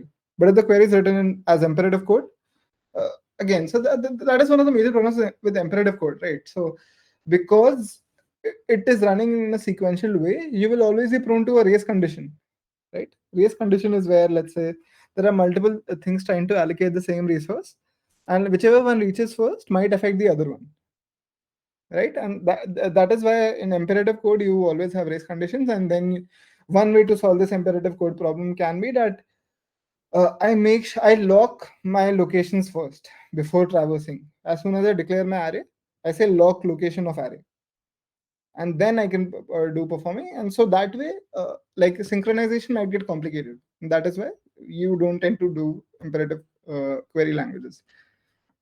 Fine. I think that was pretty clear. The fact that SQL is more limited in functionality gives the database much more room for automatic optimization. That is also a thing, right? Because we don't have that level of control in imperative programming. Because in imperative, we can truly define anything, right? I can write it as simple language. I can say add this, do that, minus this, multiply it with something. Your SQL might not apply it with everything because it makes certain optimizations, which might not support certain operations. So finally, declarative languages often tend to lend themselves to parallel execution. Today, CPUs are getting faster by adding more cores, not by running at significantly higher clock speeds than before. Right? It is a thing. The CPU is not greater now. It's just that much more parallelized. So like that's why you have more GPUs now. Imperative code is very hard to parallelize across multiple cores and multiple machines. Why? Same synchronization issue. Same SQL DBs cannot be on multiple servers. Same imperative code cannot be actually on multiple cores, because then the cores will need to talk to themselves, talk to each other, right? Declarative languages actually have a better chance of getting faster in parallel execution because they specify only the pattern of the results, not the algorithm that is used to determine the results. The database is free to use a parallel implementation of the query language if appropriate. So because it is optimized on its own, right? So the database very well knows which paths are completely parallelizable, right? So let's say a select query can always be parallelized, an aggregate query can always be parallelized, an update query cannot be parallelized because the rules are already written. That is why declarative languages actually have a better chance than imperative ones. Declarative languages on the web. Actually, it's 12, guys. I will take a 10-minute break, in fact, and you guys can actually ask any question. Cool.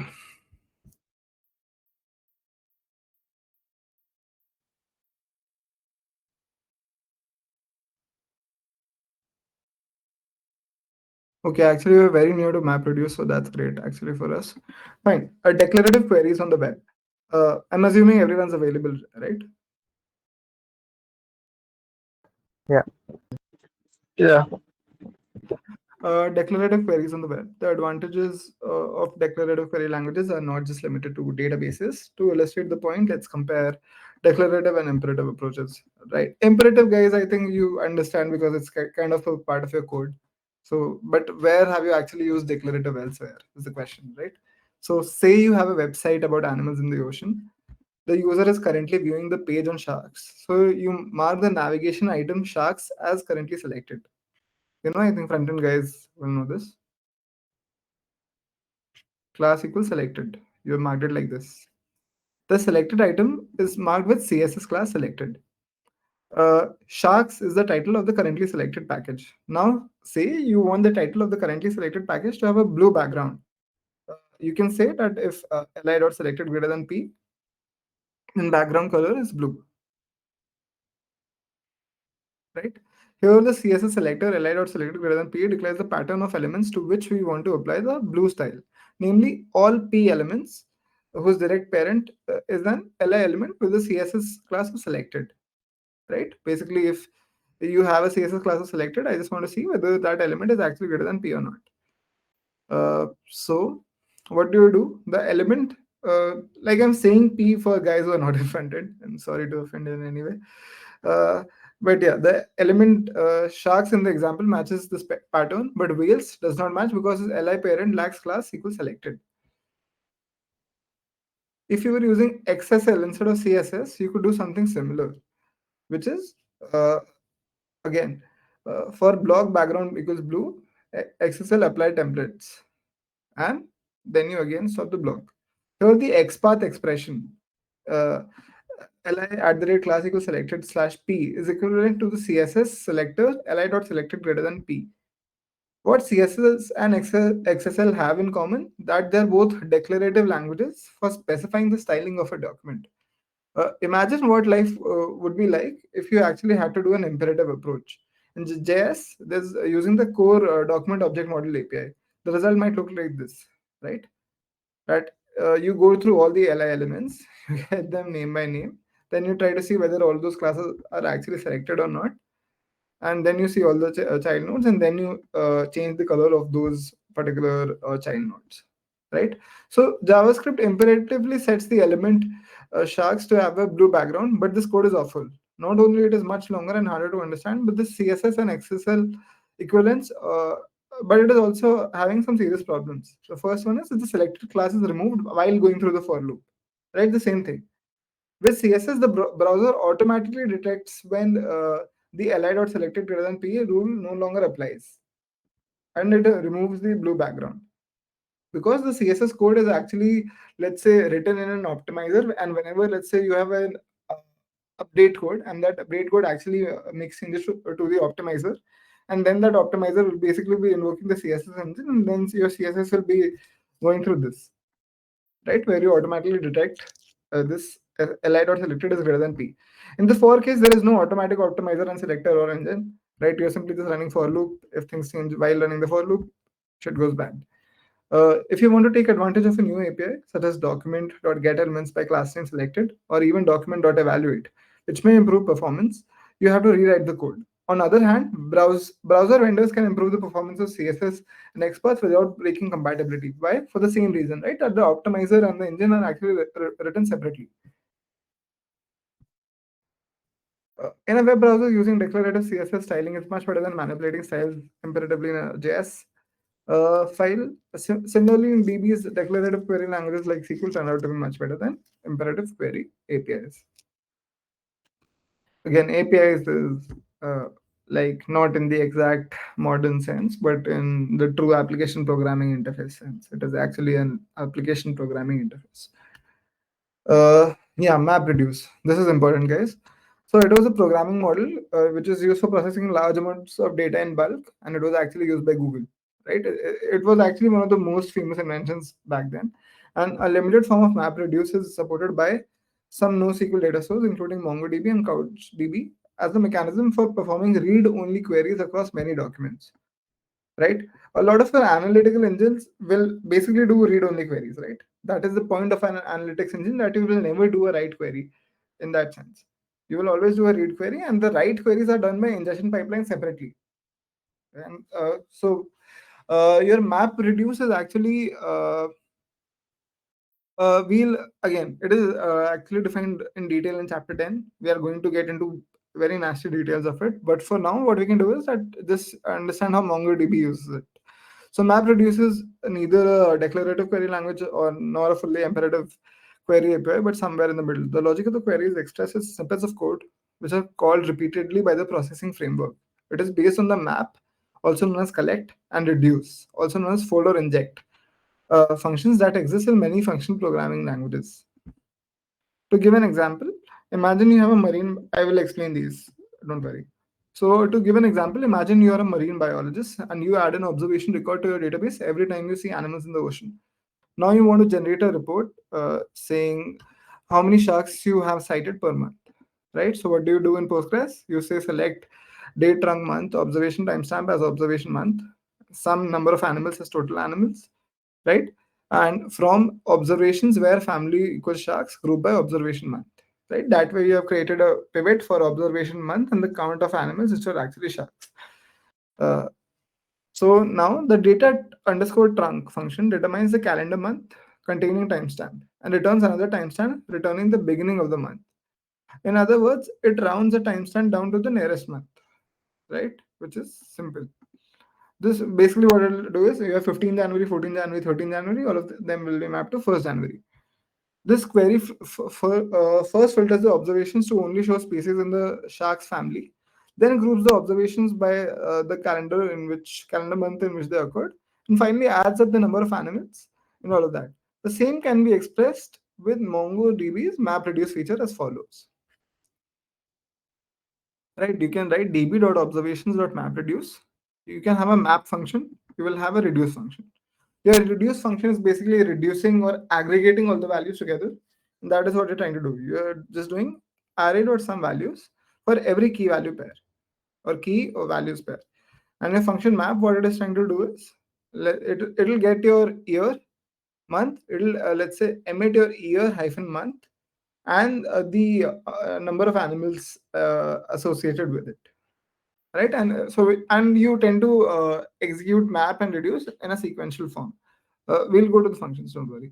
So the filter to consider only shark species can be specified declaratively, right? And that we have defined it here. So this is the filter part. This is the first set of actions which will be called. The JS map function is called once for every document that matches the query with this set to the document object. Is this line clear?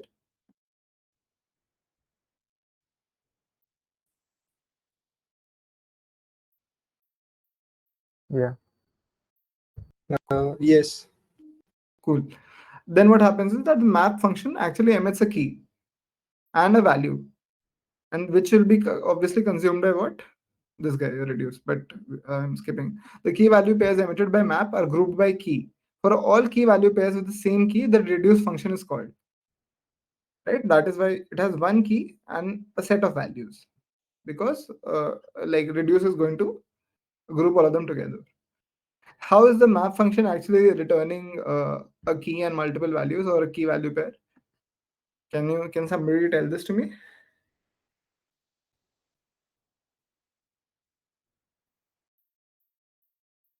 Yeah, okay, can somebody give me an example of what the map function will actually give me as output? What will be the output of one call of map function?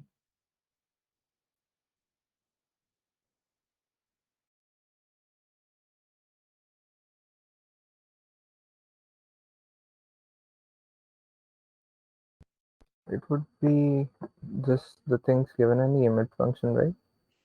We'll be having a year, hyphen month, Yeah. and the number of animals. No, Vyom, you're wrong. Oh, light went. Sorry, guys. I'll switch off my video.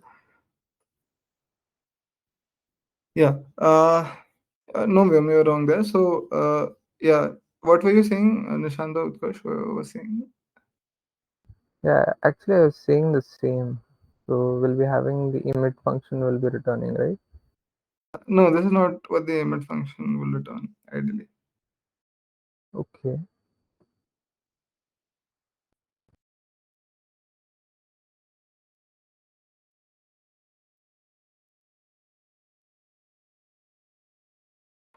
Okay, before the emit function, what will it do? Okay, I just want to know the sequence, right?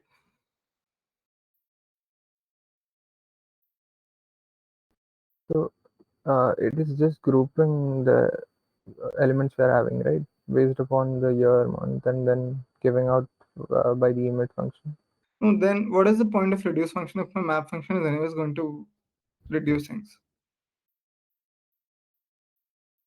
Okay, so it's based on timestamp, right? And in the map, we're grouping it based upon the values we are having for particular keys. Yeah, in map, what we are doing is that, yeah, correct. You have a timestamp and you have the number of animals. And in reduce, what are we consuming there? The corresponding animals, I'm saying. But who is okay? So who is providing that then? So don't you think that then the year function and the month function should be with reduce, because reduce is actually decreasing thing. The connection you're saying? Yeah. So again, let's think about it in a deeper way. So the book might actually have some misprints, but it is fine. So the filter to consider only shark species can be specified declaratively, right? You specified the function, the filter here. The JavaScript map is called once for every document that matches the query with this set to the document object, right?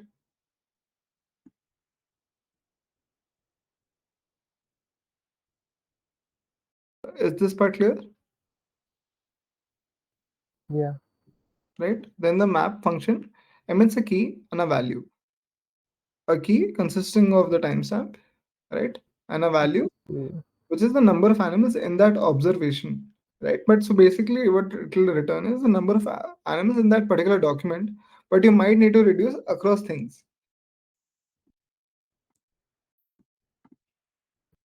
Okay, got it. So internally it's calling the reduce. That's what it.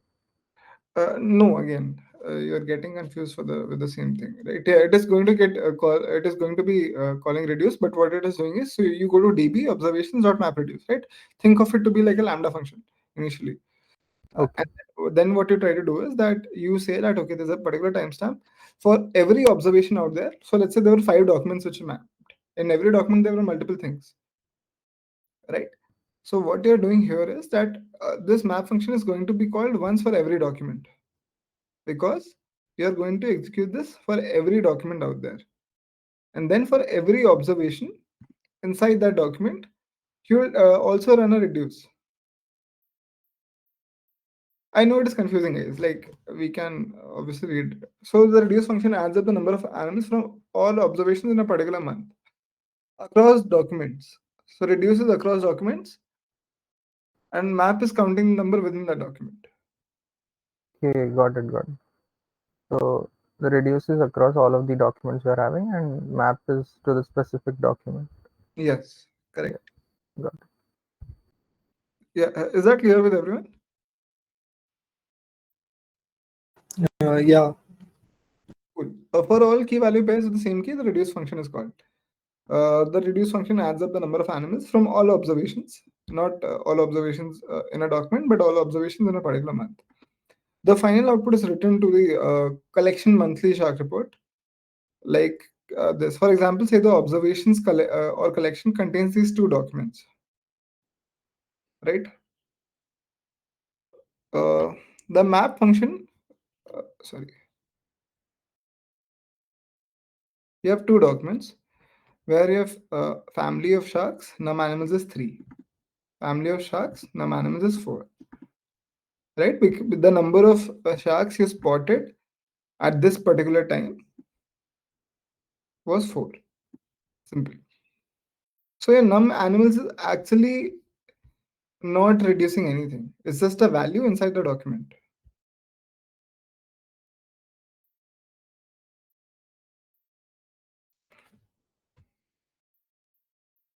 Okay, so when I say your function, see, were you able to get this? So whenever I was using my map function, I'm not doing any sort of reduce. I'm not doing any counting at all. Is that clear? No? Yeah. Yeah. Yeah. So what I was thinking was earlier that they might be doing counting inside the document. I was wrong there. So your map function is actually not doing any counting at all. And your reduce is the one who's doing all counting, which makes sense because I was thinking about that and then I read this num animals, which even threw me off. But I think it is fine now, right? 2 documents. One guy is this. For one timestamp, you saw 3 sharks. For another timestamp, you saw 4 sharks. And then you would call, let's say, map, right? And what map would do is map would simply just change this to, let's say, 1st December or 30th December, and give 30th December, comma 3. And for this observation, it will say same 30th December, comma 4. and then reduce will combine 30th December in one document and 30th December in another document, and then it'll reduces add it to an aggregate count. So this will emit 1995 12 3. This will emit 1995 12 and 4. So reduce will basically add it together like 3 4. So map and reduce functions are somewhat restricted in what they are allowed to do. They must be pure functions. This is actually a very important line, which means they only use the data that is passed to them as input. They cannot perform additional database queries, and they must not have any side effects. You guys can actually read about pure functions. Are you guys familiar with C++? Anyone? Yeah. Do you know what a virtual function is? Uh, I've not used in a virtual functions. So yeah, are you saying about constant functions which we used or something? No. Virtual function is actually the keyword virtual you write. So there is a pure virtual function versus a virtual function. So if you're aware of that, I was actually going to make an analogy there, but fine. So a virtual function is like an abstract function which you can use, and you tend to use it in overriding destructors in C++. Destructor is the opposite of constructor. Destructor are actually used to do garbage collection, right? So if you have to free up memory space, uh, you actually need to run a destructor so that automatically it gets freed up as soon as the object is killed in C++. And then there is a pure virtual function, which is actually just better to use. But again, I will not get into detail then. But yeah, they must be pure functions, which mean that they only use the data that is passed through them as input. Very important, right? We will actually come around this pure function part again. That is, I'm saying that they cannot perform additional DB queries, right? Basically, they don't go outside.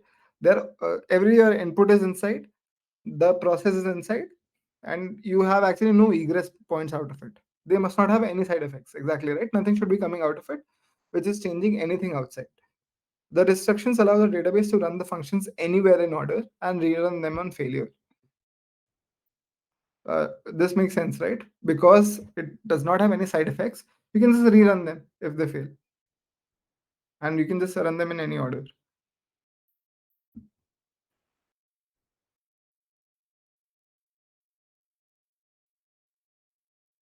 Is that fine, guys? Yeah. Yeah, because we're actually not editing anything, right? Because we wrote this statement, they cannot perform additional database queries. This will change everything. So one can say that there might be inconsistency, right? If I actually run them parallelly, I was trying to get the count and I end up making a write. But if I end up making a write, they're not a pure function in themselves. So that is what it is trying to say. However, they are nevertheless powerful. They can pass strings, call library functions, perform calculations, and more. MapReduce is a fairly low-level programming model for distributed execution on a cluster of machines. High-level query languages like SQL can be implemented as a pipeline of MapReduce operations, but there are many distributed implementations of SQL that don't use MapReduce. We can go into extreme detail here. Chapter 10 is exactly that. I will skip it for now. Note that there is nothing in SQL that constrains it on running on a single machine, and MapReduce doesn't have a monopoly on distributed query execution. Right? It's not like MapReduce is the best way to actually deploy SQL on separate clusters. There are other implementations as well. Being able to use JS code in the middle of query is a great feature for advanced queries, but it's not limited to MapReduce. Some SQL databases can be extended with JS functions too. A usability problem with MR is that you have to write two carefully coordinated JS functions, which is often harder than writing a single query. Mm. Moreover, yeah, like it is a usability concern, right? Instead of writing one single query, you need to define two functions. You need to make sure whether they'll get executed in a very good way or not. Moreover, a declarative query language offers more opportunities for a query optimizer to improve the performance of query. So how is this different than imperative language? Uh, can somebody just tell me that? Like we've already discussed this. Why is MapReduce different than imperative query language? Just making sure that you guys understood things.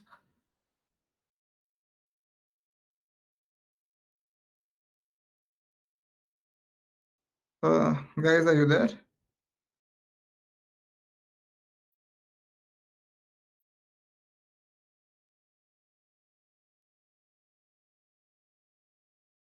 Anyone there? Oh, you guys are not audible if you're saying something.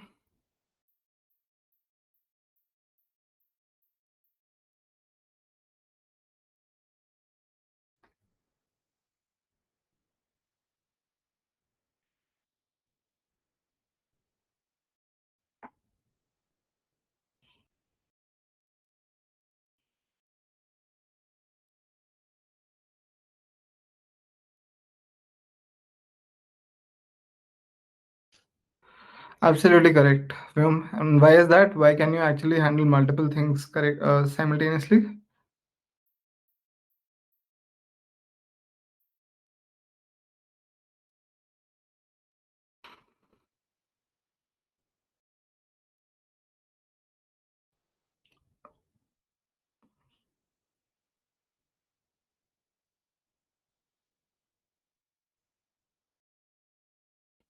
No.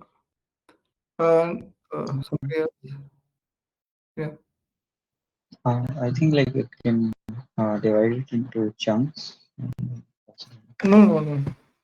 Just think, right? Why can MapReduce handle multiple things simultaneously? We have discussed this.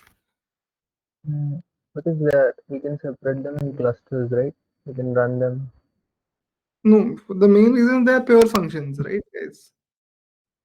Map and reduce are pure functions separately. That is why they can be rerun without any side effects and without any additional DB queries. Right? Yeah. Right. Yeah. Is it clear now? Yeah. So basically, it like divides it into maps and reduces. Correct, right? So they must be pure functions, which that is why they are basically you can do things parallelly, and that is why they are better to use than your imperative ones.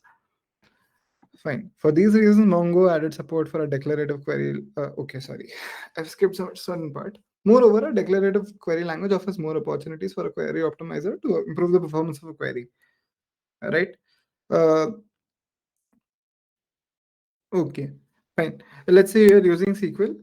It will obviously give you more opportunities uh, uh, for a query optimizer to improve the performance of a query. Why? Because a query optimizer requires a certain, let's say, standard uh, flow of things or standard operations. If you're going to give more custom control to the functions themselves, obviously your optimizer might not know the kind of functions you're trying to implement.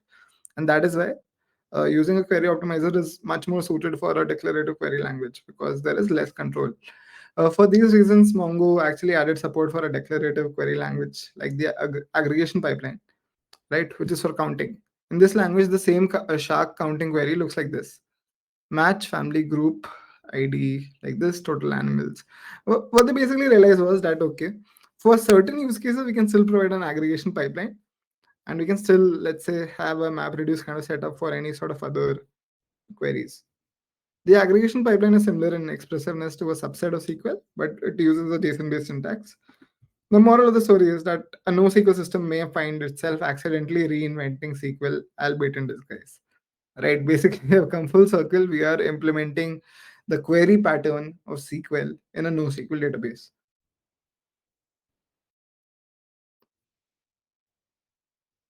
Is that fine, guys?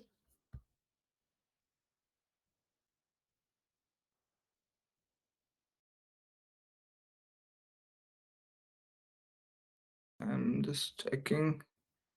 I think okay. After this, actually, it will get easier because it's just a lot of separate tech and history and all of those things. Fine.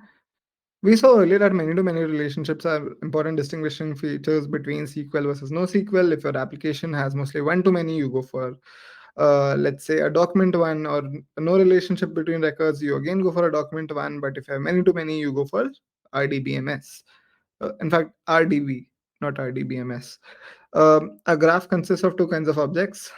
Uh, so what happens when you go for many to many, right? Many to many, you use a graph DB. Graph DB, two things everybody knows: vertices, edges. Edges are the lines between the nodes. Nodes are the circles which you draw, right? If I was thinking of a social graph, let's say LinkedIn or Facebook, right? You will say on LinkedIn first connection, second connection, third connection, right? You can see that. So those things are handled by social graphs. Same for web graphs. DNS is a very good example of a web graph. Vertices are web pages, and edge indicates HTML links. DNS is also another example. Road or rail networks, I think they are literally graphs. Platform is a node. Your railway line is your uh, edge. Well-known algorithms can operate on these graphs. PageRank, again, Google's famous search algorithm is that, right? That is what they submitted their PhD paper on.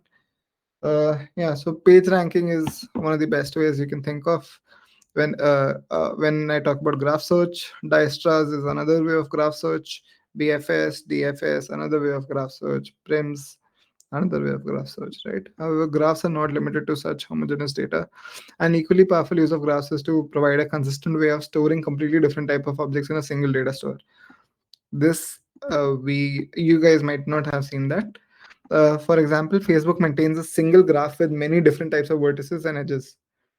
Vertices represent people, location, events, check-ins, and comments made by users. Edges indicate which people are friends with each other, while check-in happened in which location, who commented on which post, who attended which event, and so on. Basically, Facebook tracks everything. In this section, we will use the example shown in figure 2.5. It could be taken from a social network or a DB. I will not go to a genealogical DB. It shows two people, Lucy from Idaho and Elaine from France. They're married and living in London.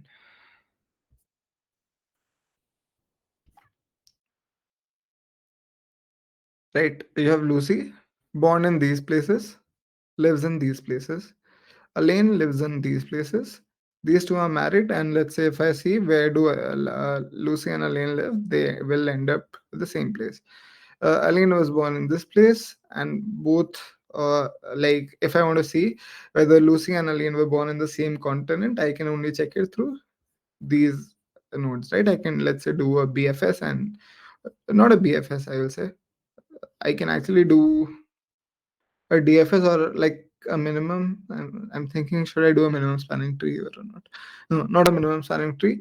So, but I will actually end up doing, let's say, a hybrid of DFS and BFS to actually find that the continent or the leaf node is actually Europe in an optimized manner. There are several different but related ways of structuring and querying data. In this section, we'll discuss the property graph model. Yeah, Neo4j is a very famous piece of software. If you guys don't know about it, it's actually used in a lot of graph DBs. And there's a triple store model as well. Sorry. Yeah, a triple store model implemented by a lot of other people. We'll look at three declarative query languages for graphs: Cypher, SparkQL, and Datalog. Besides these, there are an imperative graph query languages like Gremlin and graph processing frameworks like Pregel. These are actually very old. All of them are damn old. Right now, nobody uses them. A lot of them are actually not used. Neo4j still used, Titan can be used, but a lot of them are damn old. So I won't go into a lot of them actually. Property graphs. In the property graph model, each vertex consists of a unique identifier, uh, set of outgoing edges, incoming edges. Exactly right. You have your node, you have an ingress, you have an ingress, you have an egress, and a collection of properties, key value pairs. Properties will be defining the values associated with it. So your node might have a node ID, right? That will be a key, and the value will be the kind of things you are storing in that node. Things like type can be a value, right? And all of those things. So name, Lucy, type, person, all of this is in the end associated with a node ID. Each edge consists of a unique identifier as well. The vertex at which the edge starts, the tail vertex, the vertex at which it ends, head vertex, a label to describe the kind of relationship between the two vertices, right? One to one, one to many, which is the parent, which is the child.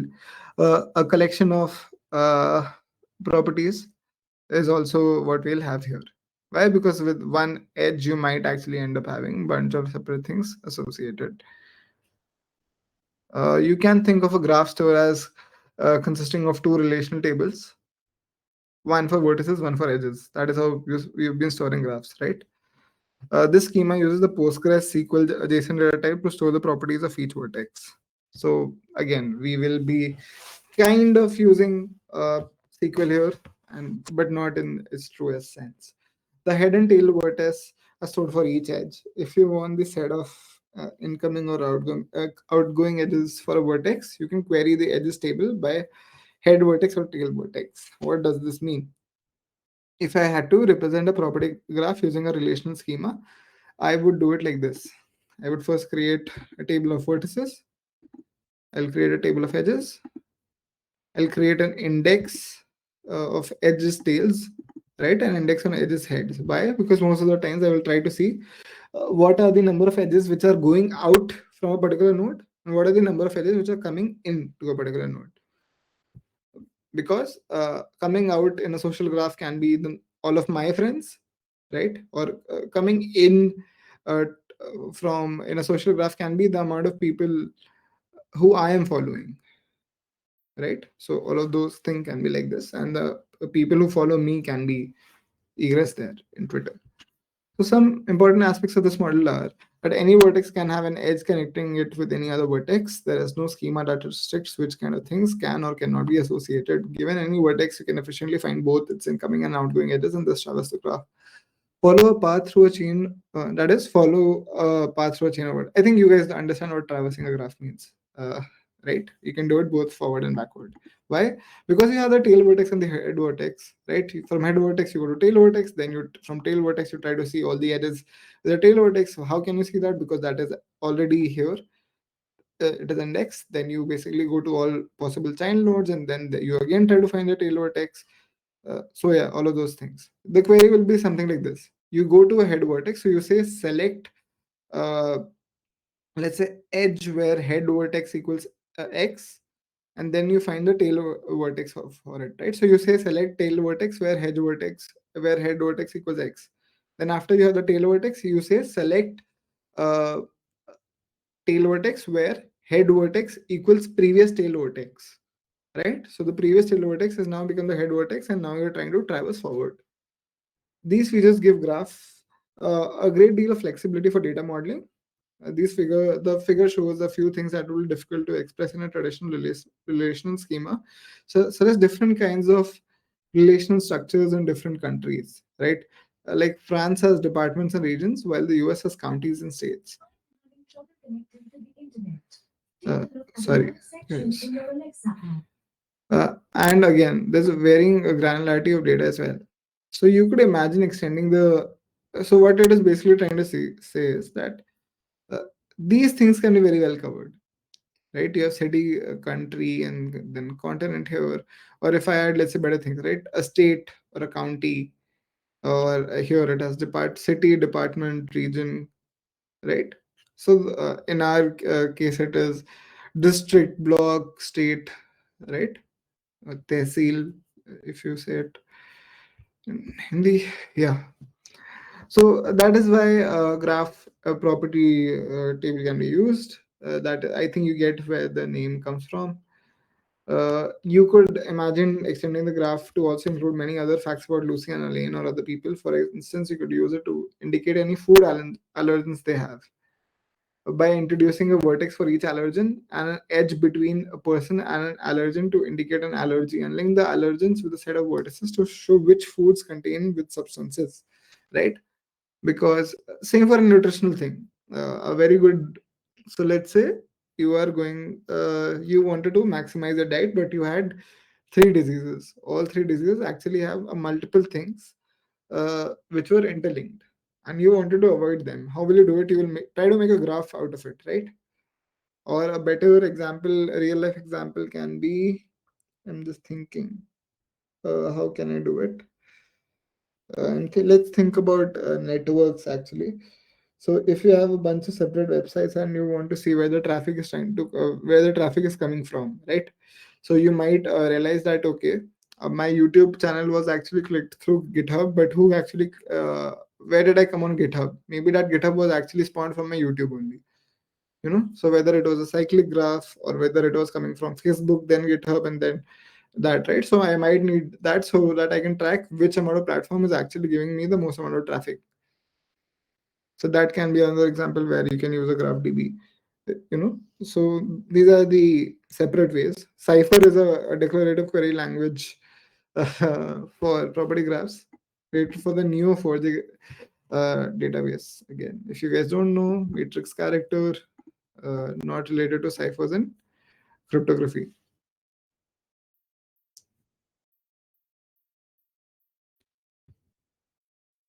So this shows actually a cipher query to insert left-hand portion of figure 2.5, right? I think you guys remember the left-hand portion, which is you insert the location like this, Lucy, person, Idaho.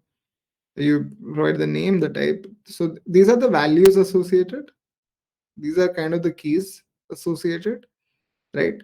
And then you use operators like Idaho within, USA within, and America, Lucy born in Idaho, right?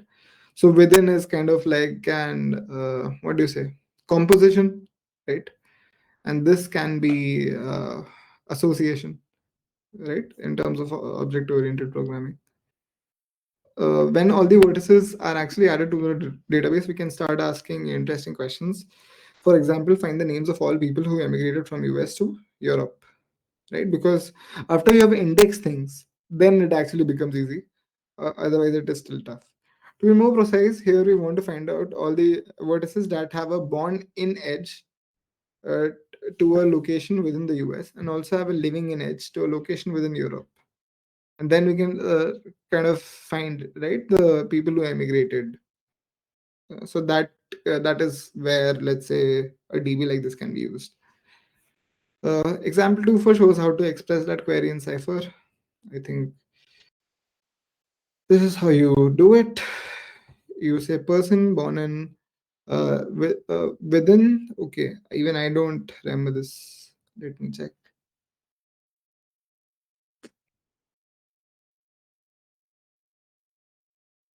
Okay, the amount of within edge I actually want to go inside, right? So within tells me that I actually do not need to go inside the first higher level abstraction, right? Because let's say here, if you see, you have Idaho within USA, within North America, correct? And what I am just doing here is, let's also see this part. And you have North America here, United States here, and I'm assuming 0 star will be 1. The tail vertex is bound to be the very person. Okay. I am just trying to understand what the star 0 means. So it ideally would mean that within inside US you do not need to go at all once, but which is wrong, because it should ideally be North America and that Europe.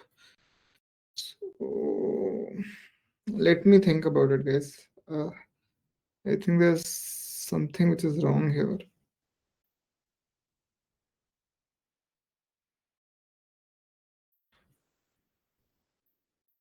Okay, fine. Let's read. The same arrow notation is used in a match close to find patterns.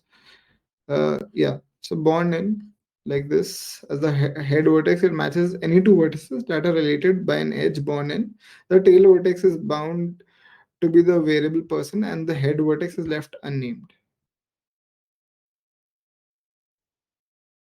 Is this part clear to you guys? This actually got confusing for me as well, so that's why I'm asking. This part, example 2.4. Not really. I think it's still confusing. Yeah, fine. So is this part clear? I think everything should be clear till here, right? Yeah. Yeah. I think the only confusing part is that asterisk 0, right? Uh, Other than that, I think everything else is fine, correct? Right. Let me also figure it out. Or in fact, can any one of you chat GPT on this side for me? Uh, so what I'm trying to say is that this ideally should not have been within 0, but okay, fine, I will read it again just to make sure. The same arrow notation is used in a match clause to find patterns in the graph. Person born in like this, right? So our person is the unnamed guy, right? And then we are getting the person dot name. So person is nothing but a variable, right? It is like the variable in the lambda parameter. So it is saying if the head vertex is born in a location which matches with this part, right? What I'm unsure of is why is there a 0 there? Everything else is fine. It, in my opinion, it should be 1, but I think it be. I'm aware of other graph DBs. I'm just getting confused. So okay, find any vertex that meets both of the following conditions. Person has outgoing born in edge to some vertex. From that vertex, you can follow a chain of outgoing within edges until you eventually. Okay, I get it. So what it basically is trying to say is that you just need to eventually continuously go until you reach this place. That is what the star zero means. Is it fine now? Yeah, got it. Yeah. The same person vertex also has an outgoing edge lives in, following that an edge and then a chain of outgoing within edges. You eventually reach a vertex of type location whose name property is equal to Europe. For each person vertex, you return the person name. Return the name property. Why? Okay. For each person vertex. Why do I return? I think this is a typo, guys. But I think for each vertex, will I return the property name? Yeah, I will actually, because after each, eventually in the each person vertex, I need to match it with this, right? So that is why it will return the name property, but the entire cipher query will return the person name. Is that fine? Yeah. Cool. There are several ways of actually executing this query. The description given here suggests that you can start by scanning all the people in a DB, examine each person's birthplace and residence, and return only those people who meet the criteria. Right? If you had a relational DB, that is what you'll do. You'll just basically put a select star for lives in, select star for uh, lives after that, and then you will try to see which lives in and which parts in lives in and which parts in, let's say, born in are common, right? So are you able to get it, what I'm trying to say? Like, how will you instead of executing this query, let's say if I had to implement it using relational databases, right? What I will do is I will say select star select person where born in is equal to US. Then what I'll do is I'll run another query, select person where lives in equals Europe, or the reverse, right? Whatever it is. And then I'll see the common elements in the lives in result and the born in result. And those guys will actually be the people who emigrated.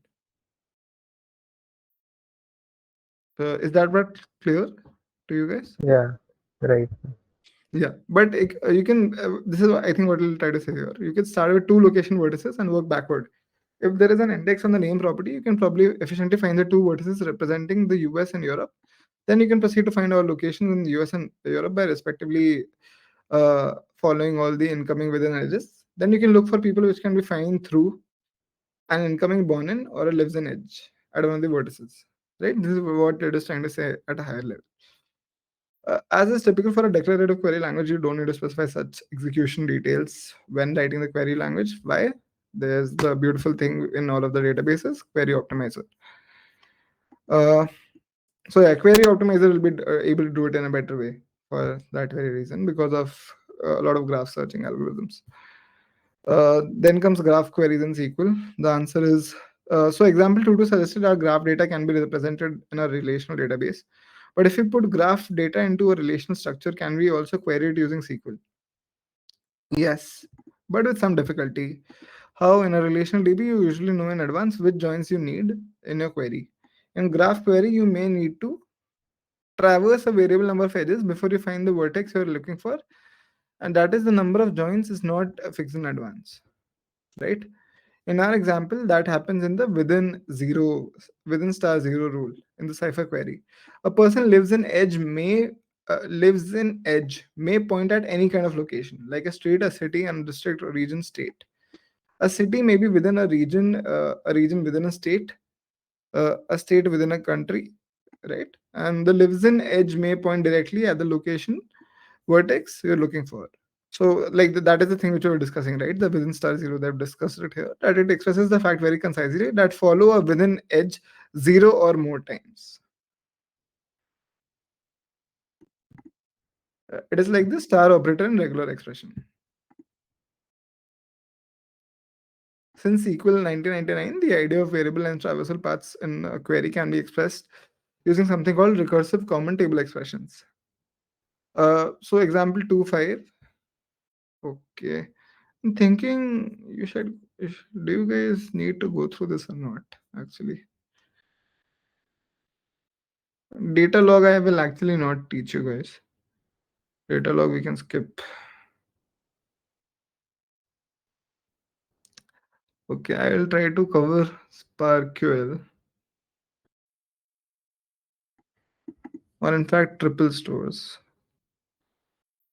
Yeah, guys, I'm going to skip this language, SQL 99, the recursive common table part, because it is actually not of use to us.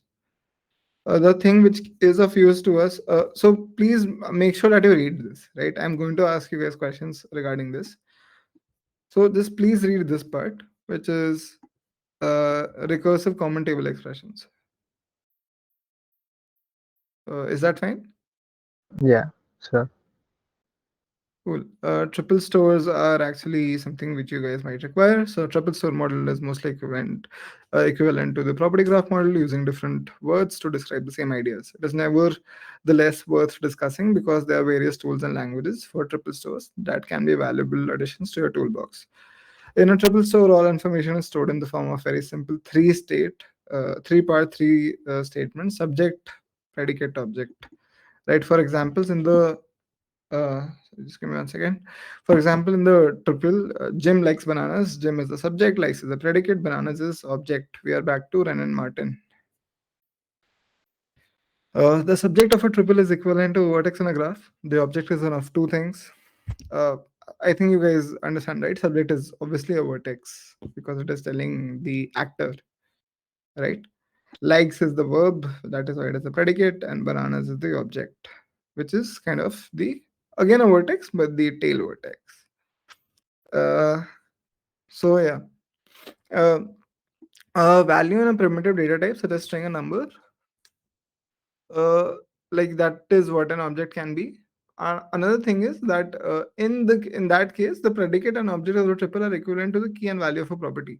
So Lucy, age 33, right? So this will be a predicate, this will be your object, this will be your subject. Is that fine?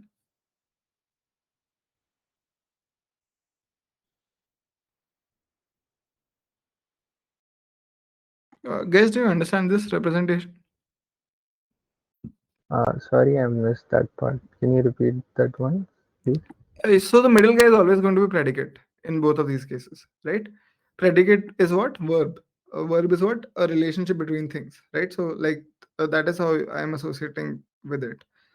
So I'm saying Lucy is your subject, age is your object, and 33 then in that case will be your object, right? Subject, predicate, object. Okay, got it. And again here, subject and object again, right? So object here, it is a vertex, it is a vertex. So what it is trying to say is your object can either be a vertex or a value inside the object.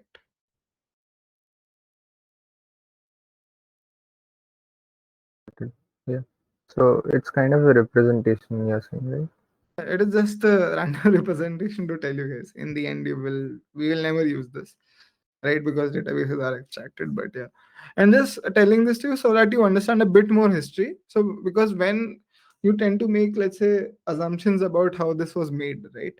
it gets easier because you realize, okay, because it worked like this. So that is why it just helps you understand the subject a bit better. Yeah, right. Yeah. In this example, vertices of the graph are actually written as underscore some name, right? So let's say if you have a vertex of a graph, Idaho Lucy will be preceded by an underscore, right? If it is not a vertex, then it will be, let's say, not preceded by an underscore. And I think when it is just, let's say, preceded by a semicolon, it means a relation, right? Or the predicate, if you see. And a predicate can be either a relation, which is born in, or a predicate can be the entire object, which is name and Lucy.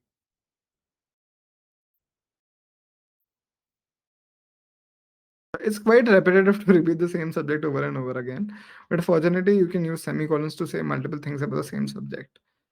This makes it quite nice and readable,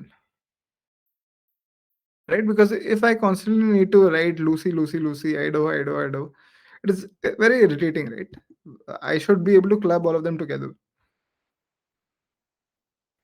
And by the way, so this is how the snapshot, what is this saying? This is how the triple store database is actually stored, right? So in SQL, let's say you have rows. In the triple store database, you have rows like this. This is one row. This is one row. This is one row. Okay. And it's called a turtle triple representation. Cool. There's more concise way, same thing. Instead of writing it like this, you put a semicolon and write everything in the same line. So yeah, Lucy, then first thing, again, second, third, right? Subject, predicate object, predicate object, predicate object. That is one way you can store it. But what this thing was basically telling us is that you can have a triple store like thing, which in the end it is nothing but a property graph model, right? It is just one way to just define it. Instead of using SQL, you use things like this, and this uses a triplet every single time. Again, unnecessarily complicated, but this is how things are made. If you read more about triple stores, you may get sucked into a maelstrom of articles written about the semantic web. This triple store data model is completely independent of the semantic web. For example, Datomic is a triple store that does not claim to have anything to do with it. But since the two are so closely linked in people's mind, we should discuss them briefly. The semantic web is fundamentally a simple and reasonable idea. Websites already publish information as text and pictures for humans to read. So why don't they also publish information as machine readable data for computers to read? So what it is trying to say is that, let's say you have a RDF, which is resource description framework, which was intended as a mechanism for different websites to publish data in a consistent format, allowing data from different websites to be automatically combined into a web of data, a kind of internet-wide database of everything. Unfortunately, the semantic web was overhyped in the early 2000s, but so far hasn't shown any sign of being realized in practice. It has made many people cynical about it. It has also suffered from a dizzying plethora of acronyms, overly complex standard proposals, and hubris. However, if you look past those failings, there is a lot of good work that can come out of the semantic web project. Triples can be a good internal data model for applications, even if you have no interest in publishing RDF on the semantic web. Okay, so think about semantic web, right? So what it is basically trying to say is that, let's say if you have separate edge nodes, and if you can kind of make sure that they are databases, and if we can somehow make a central store for, let's say, keeping all the data together, right? See, one of the major problems with Web3 is that data is split across separate chains, right? But with semantic web, that will not be the case. So it is kind of like a Web 2, Web 3 approach, where you will have a database which can actually, let's say, have a lot of RFCs written. And then you can actually use the data on the internet together. And what you might just require is, let's say, a set of username and password. And that way will be a very P2P computing kind of a thing. I know I said a lot of words which are absolutely pointless. So we will not go there, right? I think one thing which I can recommend you guys to read Here is what is that thing? Kind of like RPCs but better. Hmm. Do you guys know what WebRTC is? Yeah, I've heard of it. We use it for video one, right? Yeah. So if you guys read about WebRTC, we can actually discuss it in the next meeting. This can be an action item on you guys. Okay. I want all of you guys to actually go through WebRTC. Okay. Cool. Fine. Yeah, so WebRTC is a very good way to talk about P2P computing. If you understand WebRTC, I can actually talk about P2P computing. In terms of P2P computing, I think you guys already know about it if you have seen the show Social Network.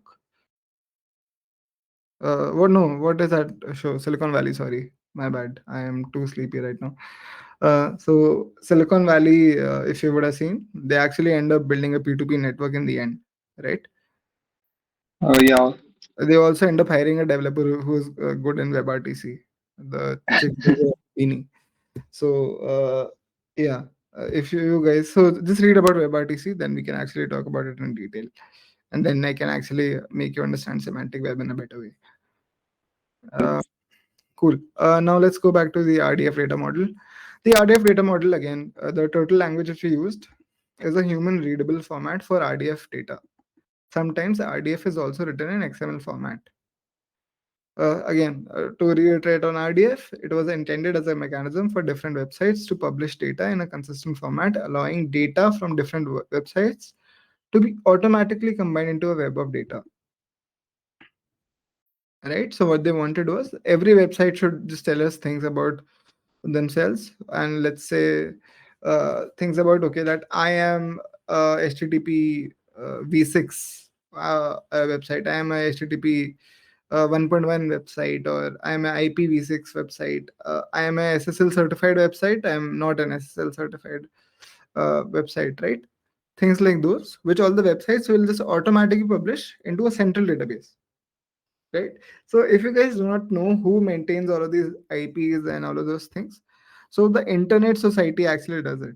So, and what they again do after every 4 years, like the main guys, they come together and then they plug in their keys together, and you can actually become a part of the Internet Society and understand how the internet works. I am actually a part of it, and they will constantly give you advisor rights and all of those things if you want to understand how the internet works. So some fun thing which you can read about, just go to the website. They will tell you a lot of things about how internet is worked, and they are the guys who actually end up maintaining all of internet. uh yeah, sorry, I digress too much sometimes. Sometimes RDF is also written in XML format, which does the same thing much more verbosely, which means in a much more lengthy fashion, because XML is a lengthy language and Turtle is a smaller language. Turtle N3 is preferable as it is much easier on the eyes, and tools like Apache Gina can automatically convert between different RDF formats. RDF, again, same thing. Your semantic web format to actually store data. RDF has a few quirks due to the fact that it is designed for internet-wide data exchange. So you just say person RDF node ID Lucy, right? Location RDF node ID IDO. So you just mention RDF here, and then you mention the kind of syntax you will have.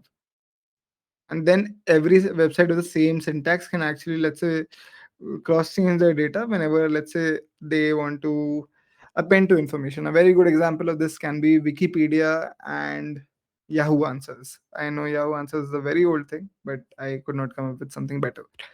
So if I had to combine articles from Wikipedia and Yahoo Answers, and if both of them actually followed the same RDF format, I would actually be able to combine them.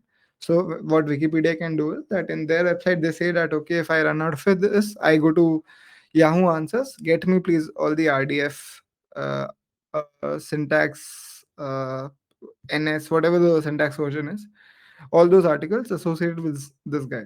And same Yahoo can do it so that they enrich their search experience.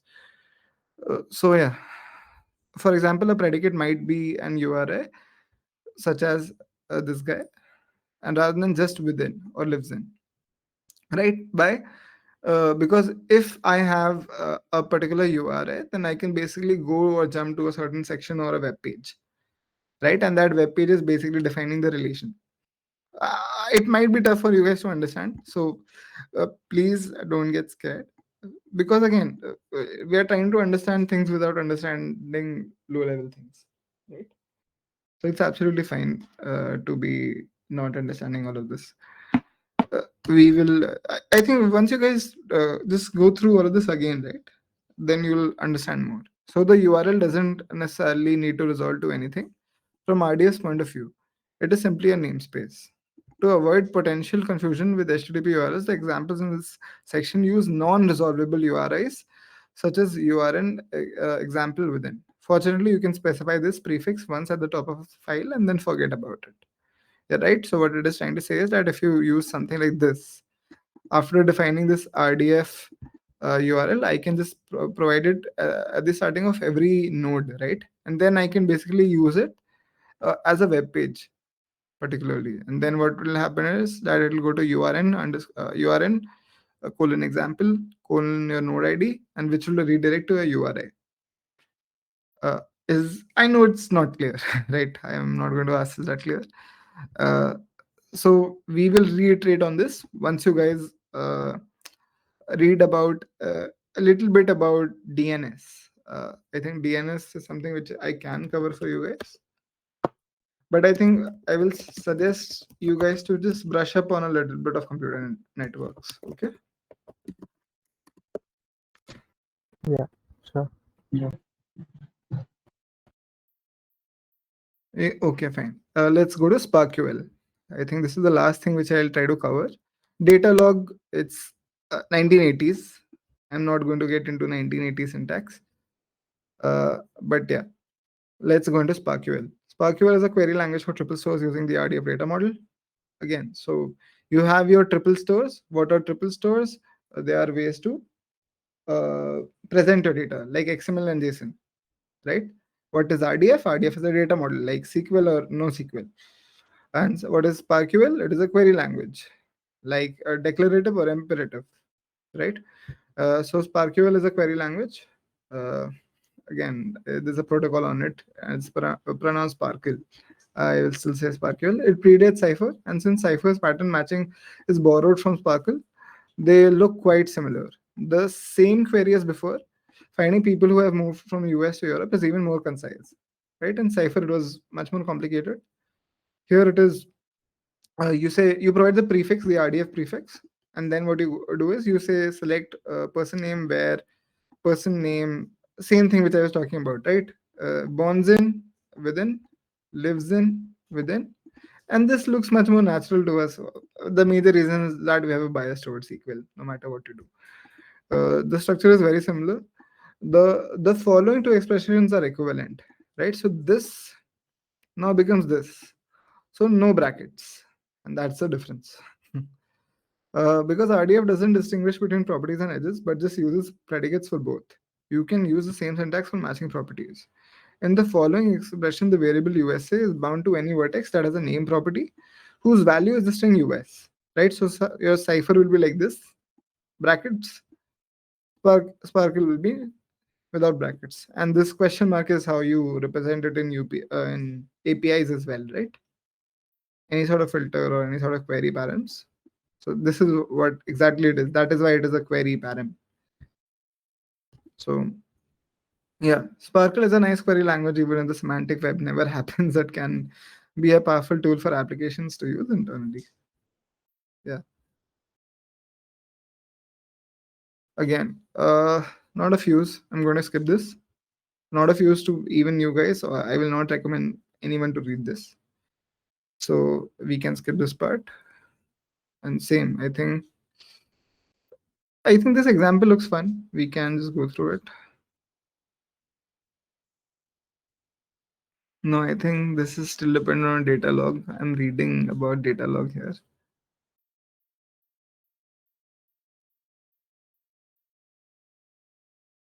Oh, okay, using data log rules only, right? Yeah, I'm going to skip this, guys. That is fine with you guys, or do you guys want me to go through it?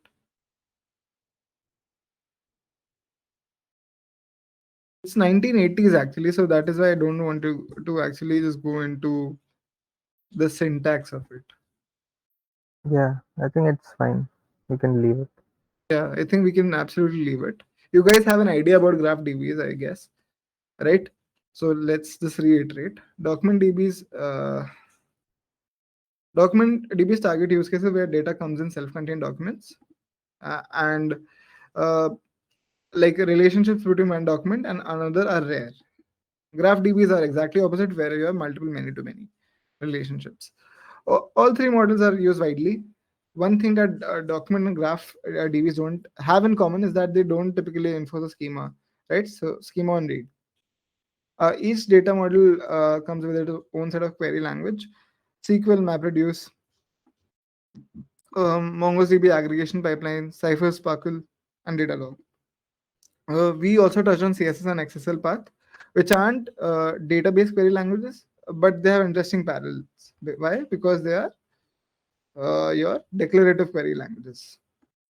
Although we have covered a lot of ground, there's still many data models left to be mentioned. Right? Sequence similarity searches, cosine similarity is, I think, another way. So researchers working with genome data often tend to perform sequence similarity searches, which means taking one very long string. This means string of a DNA molecule, yeah, and matching it against a large database of strings that are similar but not identical. So you guys must be aware with fuzzy matching. I think so. It is kind of like that in a very naive way. So if you guys want to read about fuzzy matching, then you can just read about how fuzzy neural FNNs work, or WNNs work, which are wavelet neural networks. I will not go into Okay. extreme detail of it, but yeah. So is it fuzzy logic or matching? Yeah, it is exactly fuzzy logic and applications. That might Okay. be the course your college should be, Yeah. yeah, giving. It's the name of the book, actually. That is why they just named the course like that. Uh, but yeah, so then you have particle physicists have been doing big data, large scale data analysis. Projects like Hadron Collider now work with 100 of petabytes, and that's why you might require big data like Hadoop. Full text search, again, you might require IR for it. Have you guys studied IR in college? Like IR was there in my undergrad, but it was an elective. So Yeah, we have read of. yeah, so I think if you guys are aware of IR, we can discuss full text search. But again, it will be discussed in chapter 3. So the first two chapters were to just give you a flavor, right? Chapter 3 onwards, uh, things will get damn interesting. Let me just show you the content. You will understand like too many things actually. Chapter 3 is indices, B trees, LSM trees. There are balancing trees and RB trees and a lot of trees, right? What is the one which I'm missing? There's one. AVL trees are very good trees, by the way. AVL trees. In your databases, you would have used segment and Fenwick trees, or trie or treep. All of these things are there. So I'll say just brush up your database systems a little bit before next week. I have anyways. Uh, yeah, yeah. Arbitraries I said, right? So I was just saying names so that you guys can might end up finding something relatable. B trees are actually the ones which help implement your databases. By the way, then you have your hash indices. Sorry. Uh, oh, it directly went there. Sorry. This was an example of a hash index, guys. By the way, it being able to directly go there, right? Uh, SS tables and LSM trees. I think this is good. Then we'll go to analytics and how their search is done. Encoding is again, encoding. I'll be really honest. I do not like it. So, and it's a small chapter as well, 20 pages. Search is again going to be a big chapter. Replication is a very important chapter. So, partitioning is also important. I think 5, 6, 7 are important. Uh, 8 is high level. It is not that, like, 8 is something which you can understand without putting much brain. Ninth is again important. Linearizability. A lot of software engineers don't even know what it means. So we can discuss about this in detail. Uh, And then yeah, part 3 will cover once we are done with part 1 and part 2. So here is this thing, Nishant, right? You remember two-phase commit, three-phase commit? Yeah. Yeah, so here is where I read it first. So yeah, I will suggest after this there are separate books for you guys, but yeah, let's uh, read about it. So two-phase locking is here, and acid will come here. Isolation levels will come here. Repeatable read, phantoms. Oh, great, phantom reads are also here. So yeah, you we will end up, let's say, learning most of the concepts in all of this. What I would request you guys is brush up your CS fundamentals, guys. Right? This book is for people who understand how computer networks work. So I will say just brush up how your internet works, how let's say your DNS works, and a few of your data structures. That is all, right? Don't go into WebRTC right now. It might be an overkill for you guys, right? Go. You can. I think the best way to start with it is first thing first. Internet Society. Read about it. Just learn about what they do. Second thing is just basics of computer networks, right? Databases we are anyways going to cover in detail. I will not ask you guys to do anything there. Okay.